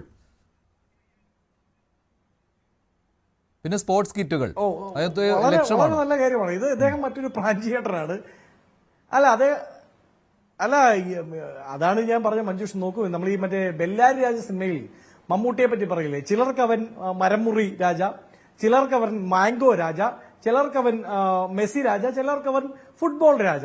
ഇനി നാളെ വേറെ എന്തെങ്കിലും കച്ചവടമായിട്ട് വന്നാൽ അരിക്കച്ചവടവുമായി വന്നാൽ അരി രാജ. ആ രീതിയിലാണ് ഈ മുതലാളിയുടെ കാര്യങ്ങൾ പോകുന്നത്. നോക്കൂ, അടിയന്തരമായി സർക്കാർ ചെയ്യേണ്ടത് എത്രയും പെട്ടെന്ന് നമ്മുടെ ഈ ആന്റോ അഗസ്റ്റിനെ കേരളത്തിന്റെ സ്പോർട്സ് വകുപ്പ് മന്ത്രിയായി പ്രഖ്യാപിക്കണം. കാരണം സ്പോർട്സ് വകുപ്പുമായി ബന്ധപ്പെട്ട എല്ലാ പദ്ധതികളും മാധ്യമങ്ങൾക്ക് മുമ്പിൽ വിശദീകരിക്കുന്നതും വളരെ തന്മയത്വത്തോടുകൂടി ആ വിഷയങ്ങളിൽ പ്രതികരിക്കുകയും ചെയ്യുന്നത് ഏറ്റവും കുറഞ്ഞ പക്ഷം ആന്റോ അഗസ്റ്റിനാണ്. അതിൽ അബ്ദുറഹ്മാൻ അതിനൊന്നും കൊള്ളില്ല. എത്ര മികച്ച രീതിയിലാണ് ആന്റോ അഗസ്റ്റിൻ അതിനെ ഡിഫെൻഡ് ചെയ്യുന്നത്. ഇനി അബ്ദുറഹ്മാൻ അപ്പോൾ പണി പോയല്ലോ. അപ്പോൾ അബ്ദുറഹ്മാന് പറ്റിയൊരു പണിയുണ്ട്. ആ പണി റിപ്പോർട്ടർ ബ്രോഡ്കാസ്റ്റിംഗ് കമ്പനിയുടെ MD ആയി അബ്ദുറഹ്മാനെ വെക്കണം. കാരണം അദ്ദേഹം പറഞ്ഞല്ലോ, ഇന്ന് നിങ്ങൾ മാധ്യമപ്രവർത്തകർ ഗുണ്ടായിസം കാണിക്കരുത്, നിങ്ങൾ ആവശ്യമില്ലാത്ത ചോദ്യങ്ങൾ ചോദിക്കരുത്, തോന്നിയ ചോദ്യം ചോദിക്കണം. അപ്പൊ അദ്ദേഹത്തിന് അറിയാം എങ്ങനെയാണ് മാധ്യമപ്രവർത്തകർ പെരുമാറേണ്ടത് എന്ന്. അപ്പൊ ഇത് ഈ മറ്റേ സമയം തെറ്റിപ്പോയ ഇരട്ടകൾ എന്നൊക്കെ പറയില്ലേ, അതുപോലെ ആന്റോ ശരിക്കും സ്പോർട്സ് മന്ത്രിയും അബ്ദുറഹ്മാൻ ശരിക്കും റിപ്പോർട്ടറിന്റെ ഒരു MDയുമായി വരേണ്ടവരായിരുന്നു. ഇത് മാറിപ്പോയതിന്റെ പ്രശ്നമാണ്. അതുകൊണ്ട് എത്രയും പെട്ടെന്ന് സഹാവ് പിണറായി വിജയന്റെ നേതൃത്വത്തിലുള്ള ഗവൺമെന്റ് ആ പണി ചെയ്യണം എന്നാണ് ഞങ്ങളുടെ ആവശ്യം. ആ പണിയൊക്കെ ചെയ്യുന്ന സമയത്ത് GCDA greater Kochi development authority എന്നാണ് അതിന്റെ പേര് തന്നെ. അങ്ങനെ കൊച്ചിയെ ഗ്രേറ്റർ ആക്കുന്നതിന് പകരം GCDA ആന്റോ അഗസ്റ്റിനെ ഗ്രേറ്റർ ആക്കാനാണോ ശ്രമിച്ചത് എന്നത് പ്രധാനപ്പെട്ട ചോദ്യമാണ്. ചിലപ്പോൾ അദ്ദേഹം ഇപ്പൊ നമ്മൾ ഈ പൈസയുടെ മണിക്കിലുക്കത്തിന്റെ ആവശ്യം ഇല്ല, മാറ്റിയെന്നിരിക്കട്ടെ, 80 കോടി അദ്ദേഹം വെറുതെ മുടക്കിയതാണെങ്കിൽ പോലും കേരളത്തിൽ പണമുള്ള ഒരുത്തിന് അരിപ്രാഞ്ചി ആവാൻ പറ്റുമെങ്കിൽ, കേരളത്തിൽ പണമുള്ള ഒരുത്തിന് വന്ന് കേരള സർക്കാരിന്റെ എല്ലാ പരിപാടിയുടെയും സ്പോൺസറാകാൻ പറ്റുമെങ്കിൽ, കയ്യിൽ കള്ളപ്പണമോ വെള്ളപ്പണമോ ഉണ്ടെങ്കിൽ ആ പണവുമായി വന്നിറങ്ങി കേരളത്തിൽ ഒരു പുത്തൻ പണക്കാരന് പെട്ടെന്ന് വന്നിറങ്ങി കേരളത്തിലെ എല്ലാ പദ്ധതികളെയും ഹൈജാക്ക് ചെയ്ത് കേരളത്തിന്റെ ഒരു ബ്രാൻഡ് അംബാസിഡറായി മാറാൻ സാധിക്കുമെങ്കിൽ ഈ കേരളത്തിൽ പണം മുടക്കാൻ എന്താ വേറെ ആളില്ലേ? അരിപ്പറാഞ്ചി പറയും വേറെ ആരുമില്ല. ഇതിനു മുമ്പേ മറഡോണെ കൊണ്ടുവന്നില്ലേ നമ്മുടെ മറ്റൊരു മുതലാളി? മറഡോണ വന്നില്ലേ കേരളത്തിൽ? കളിച്ചില്ലെന്നേ ഉള്ളൂ. കളിച്ചില്ല എന്നും പറയാൻ പറ്റില്ല. അത് 2-3 തവണ ഫുട്ബോൾ തട്ടുകയൊക്കെ ചെയ്തു.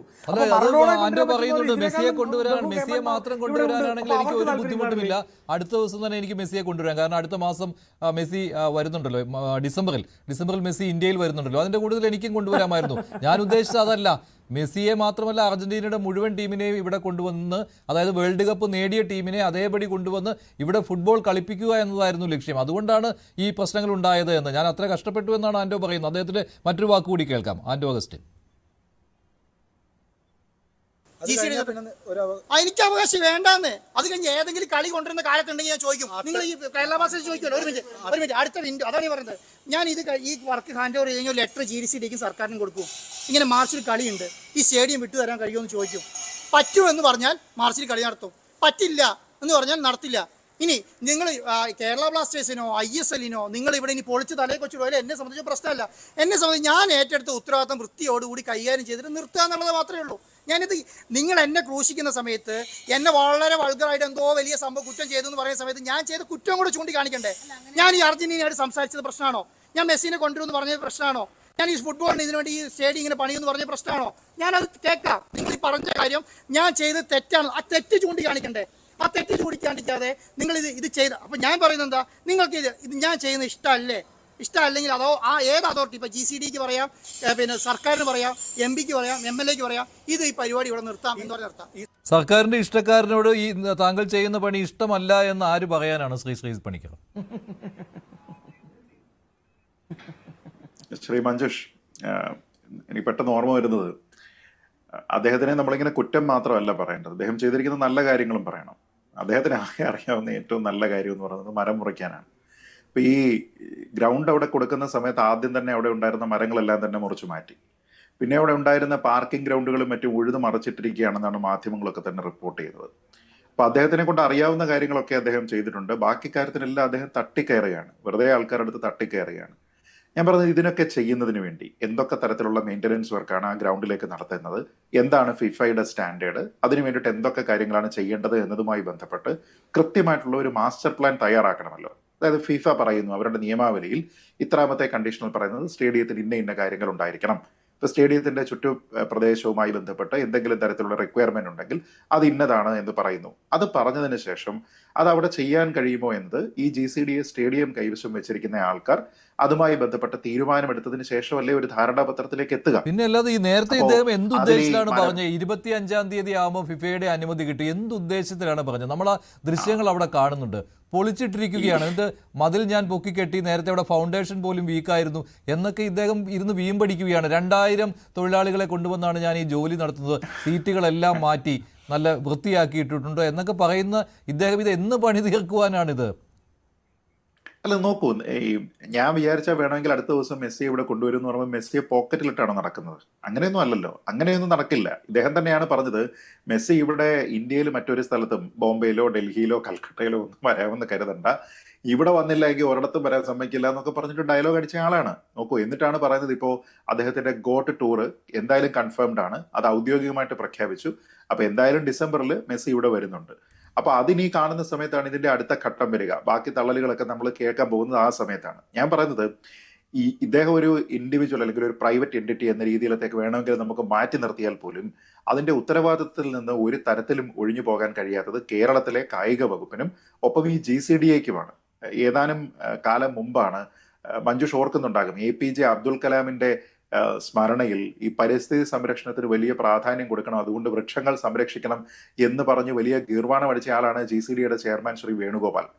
എന്നിട്ടാണ് ഇപ്പോ എന്തോ റിക്വയർമെന്റിന്റെ പേരിൽ അത് എന്തിനാണെന്ന് പോലും കൺഫേം ചെയ്യാനായിട്ടോ സ്ഥിരീകരിക്കാനായിട്ടോ കഴിയാതെ മരങ്ങൾ മുറിച്ചു മാറ്റാനുള്ള അനുവാദം പോലും കൊടുത്തിരിക്കുന്നത്. അപ്പൊ ഞാൻ പറയുന്നത്, ഇപ്പോ ശ്രീ ഹൈബിയുടെ അടക്കം കോൺഗ്രസിന്റെ പല ആൾക്കാരും ചോദിക്കുന്ന ചില ചോദ്യങ്ങൾ പ്രസക്തമല്ലേ?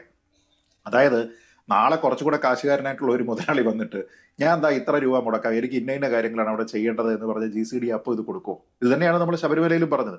ഞാൻ നാളെ ഇതെല്ലാം തന്നെ ഡയമണ്ട് പതിച്ചേക്കാം എന്ന് പറഞ്ഞുകൊണ്ട് നാളെ ഒരു മുതലാളി വന്നു കഴിഞ്ഞാൽ ശരി ചേട്ടന്റെ സ്പോൺസറെ ഇങ്ങോട്ടേക്ക് വിട്ട് കഴിഞ്ഞാൽ മതി എന്ന് പറഞ്ഞതിന് ശേഷം നമ്മളിത് ചെയ്യുമോ? ഇവിടെ പബ്ലിക് അക്കൗണ്ടബിലിറ്റി എവിടെയാ? ഇത് കേവലം ഒരു ഇൻഡിവിജ്വൽ നേരത്തെ മാംഗോ ഫോണിന്റെ തട്ടിപ്പിനെ പറ്റി പറഞ്ഞു. മാംഗോ ഫോണിന്റെ തട്ടിപ്പ് നടത്തുന്നത് പോലെയുള്ള ഒരു തട്ടിപ്പായിട്ട് നമുക്ക് ഇതിനെ കരുതാൻ കഴിയുമോ? ഇവിടെ സംസ്ഥാന സർക്കാരിനെ കൂടി ഇതിൽ കൊണ്ടുവന്ന് ഈ സംസ്ഥാന സർക്കാർ പലപ്പോഴും നമ്മുടെ V. അബ്ദുറഹ്മാൻ മന്ത്രി പുലിവാൽ കല്യാണം സിനിമയിലെ ജഗതി ശ്രീകുമാറിന്റെ കഥാപാത്രത്തെ പോലല്ലേ പെരുമാറിയത്? ഏതെങ്കിലും ഒരു സമയത്ത് തനിക്ക് ഗുണകരമായിട്ടുള്ള ഒരു കാര്യം ഉണ്ടാകുന്നു എന്നറിഞ്ഞപ്പോ ഈ കുടുംബത്തിലെ കല്യാണ നിശ്ചയം നടത്തുന്നതിന് വേണ്ടിയിട്ട് വിവാഹ നിശ്ചയ മോതിരം കൊണ്ടുവന്നിടുന്നു. പ്രശ്നമാണെന്ന് കാണുന്ന സമയത്ത് അത് എടുക്കുന്നു, വീണ്ടും അനുകൂലമാണെന്ന് തോന്നുമ്പോൾ കൊണ്ടുപോയി ഇടുന്നു. ആ പ്രസ്താവനകളാണ്, അതേപോലെയുള്ള പ്രസ്താവനകളാണ് അബ്ദുറഹ്മാന്റെ ഭാഗത്തു നിന്നുണ്ടായത്. അദ്ദേഹം ചെയ്ത കാര്യങ്ങളൊക്കെ തന്നെ ആലോചിച്ച് നോക്കൂ. ആദ്യം മെസ്സി വരുമെന്ന് പറഞ്ഞു, പിന്നെ മെസ്സി വരില്ല എന്ന് പറഞ്ഞു, പിന്നെ വീണ്ടും മെസ്സി വരുമെന്ന് പറഞ്ഞു, ഇപ്പൊ മെസ്സി വരില്ല എന്ന് പറഞ്ഞു. അപ്പൊ ആരൊക്കെയോ കീ കൊടുക്കുന്ന ഒരു പാവ പോലെ ചലിക്കേണ്ടുന്നയാളാണോ നമ്മുടെ കായിക മന്ത്രി? അതായത് ആന്റോ അഗസ്റ്റിൻ എന്ത് പറയുന്നു അതിൽ ബാക്കിയുള്ള കാര്യങ്ങൾ അദ്ദേഹം പറയുന്നു, അത്രയേ ഉള്ളൂ. ആന്റോ അഗസ്റ്റിൻ പറയുന്നത് ഏറ്റുപാടുന്നു അല്ലെങ്കിൽ മിണ്ടാതിരിക്കുന്നു. ഇപ്പോൾ മിണ്ടാതിരിക്കുകയാണ്. നേരത്തെ ഈ മെസ്സി വരുമെന്ന് പറഞ്ഞ സമയത്ത് ആന്റോ പറഞ്ഞ കാര്യങ്ങൾ അതേപടി ഏറ്റു പറയുന്നു, ഫേസ്ബുക്കിൽ പോസ്റ്റ് ഇടുന്നു, മെസ്സി വരുണ്ടോ എന്ന് പറയുന്നു. മറ്റുള്ളവരെ കളിയാക്കുന്നതാണല്ലോ അതൊക്കെ. വരില്ല എന്ന് പറയുന്നവരെ കളിയാക്കുകയായിരുന്നു അന്ന് മന്ത്രി. പോട്ടെ, അദ്ദേഹത്തിന്റെ ഒരു സന്തോഷം കൊണ്ട് അദ്ദേഹം അത് ചെയ്തു. അത് സർക്കാരിന്റെ നേട്ടമായിട്ട് എന്തായാലും കണക്കാക്കുമല്ലോ, കാരണം മെസ്സി വരുന്നത് ഒരു വലിയ നേട്ടമാണ്. ഇപ്പോൾ അദ്ദേഹം മിണ്ടുന്നില്ല, എന്നിട്ട് ഈ ബഹളം വയ്ക്കുകയാണ് വെറുതെ. ഒന്നും അറിയില്ല എന്നാണ് മന്ത്രി V. അബ്ദുറഹ്മാൻ പറഞ്ഞത്. ഈ പറയുന്ന ആന്റോ അഗസ്റ്റിൻ അതാണല്ലോ പറയുന്നത്, വിൻഡോയുടെ കാര്യം അറിയില്ല എന്ന്. ഈ വിൻഡോ എന്നുള്ള വാക്ക് തന്നെ ഈ ശരി ശ്രീ പണിക്കർ. അല്ല നോക്കൂ, ഇതിൽ ഏറ്റവും പ്രധാനപ്പെട്ട കാര്യം അടുത്ത വിൻഡോയിൽ ഇപ്പൊ ഇദ്ദേഹം പറയുന്നത് എന്താണ്? അടുത്ത വിൻഡോയിലേക്ക് മത്സരം മാറ്റുക എന്നുള്ള കാര്യമാണ് നമ്മൾ തീരുമാനിച്ച ധാരണയിലായിരിക്കുന്നതെന്നാണ്. ആരാ ഇത് പറയുന്നത്? ഇത് നിങ്ങളാണ് പറയുന്നത്, ആന്റോ അഗസ്റ്റിനാണ് പറയുന്നത്. ഞാൻ പറയുന്നത് ഇത് ആൾക്കാർക്ക് വിശ്വസിക്കണമെന്നുണ്ടെങ്കിൽ അത് ആരാ പറയേണ്ടത്? AFA ആണ് പറയേണ്ടത്. ഔദ്യോഗികമായിട്ട് അവർ പറയണം, ഇതാ ഇന്ന പ്രശ്നങ്ങൾ കാരണം ഫിഫയുടെ അപ്രൂവൽ കിട്ടാത്തത് കൊണ്ട് ഞങ്ങൾക്ക് ഇന്ന നടപടി ചെയ്യേണ്ടി വന്നു എന്ന്. ഇവിടുത്തെ 2 കാര്യങ്ങളുണ്ട് മഞ്ജുഷ, അത് രണ്ടും പ്രധാനമാണ്. ഒന്ന്, ഇപ്പൊ ഈ മത്സരം റദ്ദ് ചെയ്യപ്പെടുന്നതിനുള്ള കാരണമായിട്ട് ശ്രീ ആന്റോ അഗസ്റ്റിൻ പറയുന്ന പ്രധാനപ്പെട്ട കാരണം എന്താ? പ്രധാനപ്പെട്ട കാരണം എന്ന് പറയുന്നത് ഫിഫയുടെ അപ്രൂവൽ കിട്ടിയില്ല എന്നുള്ളതാണ്. ഇത് ആരാ പറയുന്നത്? ഫിഫ നമ്മളോട് പറഞ്ഞോ? AFA നമ്മളോട് പറഞ്ഞോ? ഇത് പറയുന്നത് ആന്റോ അഗസ്റ്റിനാണ്. ആന്റോ അഗസ്റ്റിൻ പറയുന്നത് തന്നെയാണോ ഫിഫ പറയുന്നതെന്നോ അല്ലെങ്കിൽ AFA പറയുന്നതെന്നോ നമുക്കറിയില്ല. അപ്പൊ അത് ആന്റോ അഗസ്റ്റിൻ പറയുന്നു. ഇനി അടുത്ത വിൻഡോയിലേക്ക് ഞങ്ങൾ മാറ്റുകയാണ്, അല്ലാതെ മത്സരം റദ്ദ് ചെയ്തിട്ടില്ല എന്ന് അദ്ദേഹം പറയുന്നു. അത് പറയുന്നത് ആരാ? അതും ആന്റോ അഗസ്റ്റിനാണ് പറയുന്നത്. അതിൽ AFA യാതൊരു തരത്തിലുള്ള സ്ഥിരീകരണവും നടത്തിയിട്ടില്ല. ഇനി ഈ സമയത്ത് നമ്മൾ ഈ മരം എല്ലാം വെട്ടി അവിടെ എല്ലാ പരിപാടികളും എല്ലാം ചെയ്തതിന് ശേഷം ഫിഫയുടെ അപ്രൂവൽ കിട്ടുമെന്നുള്ള കാര്യത്തിനെ പറ്റി ആരാ പറഞ്ഞത്? ഇപ്പോ അത് വേണമെന്ന് അറിയാമായിരുന്ന ആൾക്കാർ അവസാനം ഇതെല്ലാം ഒരു മാസം മുമ്പ് തന്നെ ഈ പരിപാടി നടക്കാൻ പോകുന്നില്ല എന്ന് പറഞ്ഞുകൊണ്ട് അർജന്റീനയിലെ ഏറ്റവും പ്രധാനപ്പെട്ട സ്പോർട്സ് മാധ്യമങ്ങളൊക്കെ തന്നെ റിപ്പോർട്ട് ചെയ്തതിനു ശേഷവും അങ്ങനെയൊന്നും അല്ല, ഇത് കുറെ ആൾക്കാരുടെ കുത്തിത്തിരിപ്പാണ് എന്നൊക്കെ പറയുന്ന ആൾക്കാരാണ്. എന്നിട്ടാണ് ഏറ്റവും അവസാനം വരുന്നത് ഈ കൂടെയുള്ള സഹപ്രവർത്തകരായിട്ടുള്ള അല്ലെങ്കിൽ കോമ്പറ്റീറ്റേഴ്സ് ആയിട്ടുള്ള മറ്റു മാധ്യമങ്ങൾക്കിട്ട് ഒരു കുത്ത് എന്ന തരത്തിലാണ് പറയുന്നത്. മറ്റു ചില പ്രമുഖ മാധ്യമ സ്ഥാപനങ്ങളിലെ മാധ്യമ പ്രവർത്തകർ അവരോട് പറഞ്ഞു എന്ന്. ആരോട്? അല്ല, അത് മന്ത്രിക്ക് എന്താണ് കാര്യം? 130 അല്ല, കോടി രൂപ മന്ത്രിയാണ് പറയുന്നത്. ആന്റോ അല്ല അത് പറയുന്നത്, മന്ത്രിയാണ് അത് പറയുന്നത്. മന്ത്രിക്ക് മറ്റു മാധ്യമങ്ങളോട് എന്താണ് ഈർഷ്യ? ഞാനതാ പറയുന്നത്. അതായത് നിങ്ങൾക്ക് താല്പര്യമുള്ള ഇതിന്റെ സ്പോൺസർ ആണ് എന്ന് പറഞ്ഞുകൊണ്ട് ഏതാണ്ട് 200 കോടി രൂപ മുടക്കാനായിട്ട് തയ്യാറാണ് എന്ന് പറഞ്ഞു വന്നുകൊണ്ടിരിക്കുന്ന ഒരു മാധ്യമ പ്രവർത്തകന്, അദ്ദേഹത്തിന്റെ മാധ്യമ സ്ഥാപനത്തിന് അതിനെ ഡിഫെൻഡ് ചെയ്യേണ്ടുന്നതിന്റെ ആവശ്യം, ഇപ്പൊ ആന്റോ അഗസ്റ്റിനുള്ള ആവശ്യം നമുക്ക് മനസ്സിലാക്കാം. പക്ഷെ മന്ത്രി എന്തിനാണ് അതിന് താല്പര്യം കാണിക്കുന്നത്? അദ്ദേഹം മറ്റുള്ള ആൾക്കാർ ഇതേപോലെ ചെയ്യുകയാണ് എങ്കിൽ അതിനെ എക്സ്പോസ് ചെയ്യാനായിട്ടുള്ള ഏറ്റവും പ്രധാനപ്പെട്ട പദവിയിലിരിക്കുന്ന ആളല്ലേ അദ്ദേഹം. അങ്ങനെ സംസ്ഥാനത്തിന്റെ താല്പര്യത്തിന് വിരുദ്ധമായി പ്രവർത്തിച്ചിരിക്കുന്ന ഏതെങ്കിലും വികസന വിരുദ്ധ വിദ്രോഹ സഖ്യത്തിലുള്ള ഏതെങ്കിലും സംസ്ഥാന ദ്രോഹി ഉണ്ടെങ്കിൽ ആ ദ്രോഹി അയച്ചിരിക്കുന്ന കത്ത് ഇന്നതാണ്, എന്നോട് ഈ കത്തിനെ കുറിച്ച് ഇന്നയാളാണ് പറഞ്ഞിരിക്കുന്നത്, ഇതിൽ പറഞ്ഞിരിക്കുന്ന ആരോപണങ്ങൾ ഇന്നതാണ് എന്ന് പറഞ്ഞുകൊണ്ട് അത് പുറത്തേക്ക് കൊണ്ടുവരുന്നതിനും അവർക്കെതിരെ നിയമ നടപടി എടുക്കുന്നതിനും ആർക്കാ കഴിയുക? മന്ത്രിക്കാണ്. അല്ലാതെ എനിക്കോ ഈ ചർച്ചയിൽ ഇരിക്കുന്ന ആൾക്കാർക്കാണോ അതിനുള്ള അധികാരമുള്ളത്? അപ്പൊ ഇത് വെറുതെ ഡയലോഗ് അടിയല്ല വേണ്ടത്, മറിച്ച് നിങ്ങൾ ഗ്രൗണ്ടിൽ ആക്ഷൻ ചെയ്യണം, എന്താണെന്ന് പറയണം.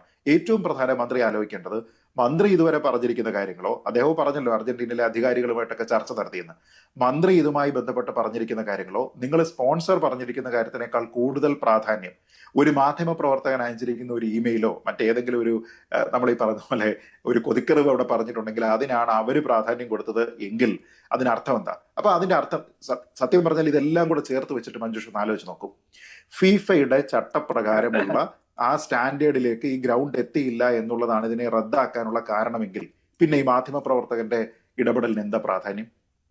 ഫിഫയാണല്ലോ, ഫിഫ തീരുമാനിച്ചു, ഫിഫയുടെ സ്റ്റാൻഡേർഡ് കിട്ടുന്നില്ല. അങ്ങനെയാണ് എങ്കിൽ പിന്നെ ഈ മാധ്യമ പ്രവർത്തകനെ എന്തിനാ ഈ കുറ്റം പറയുന്നതെന്നേ അതെനിക്ക് മനസ്സിലാകുന്നില്ല. അപ്പൊ അതിനർത്ഥം എന്താ?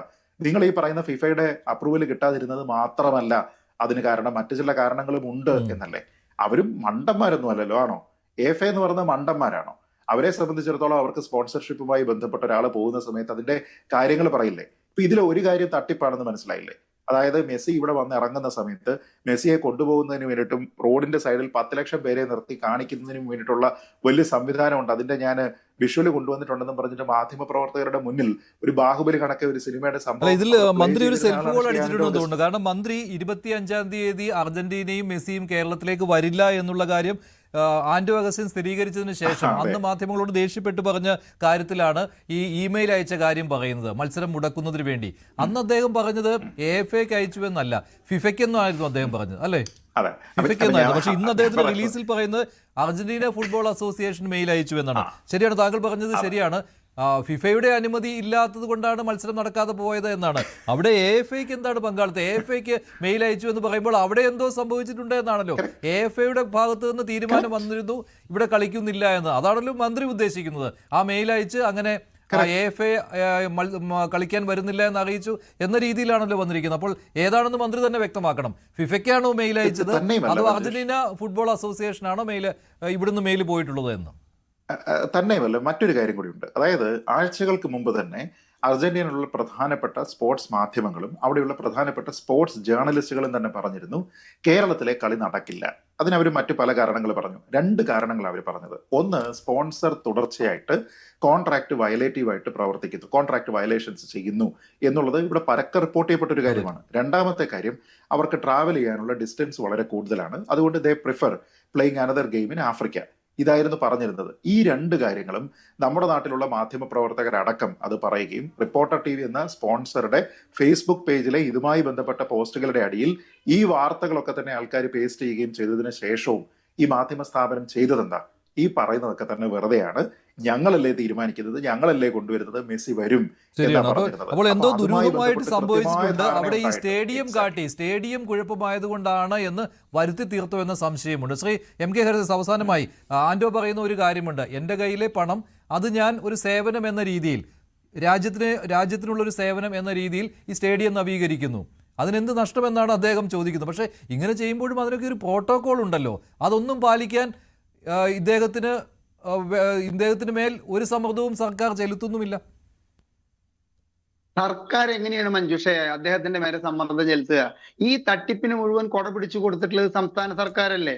ഈ മന്ത്രിയുടെ അസഹിഷ്ണുത, നിങ്ങൾ മാധ്യമങ്ങൾക്ക് മുന്നിൽ അദ്ദേഹം കാണിക്കുന്ന അസഹിഷ്ണുതയും ഈ മാധ്യമപ്രവർത്തകരെ വിളിച്ചു വരുത്തിയ ശേഷം ഈ ആൻഡോ കാണിക്കുന്ന അസഹിഷ്ണുതയും കണ്ടു കഴിഞ്ഞു കഴിഞ്ഞാൽ ഇത് വലിയൊരു ഡീലല്ലേ ഇത്.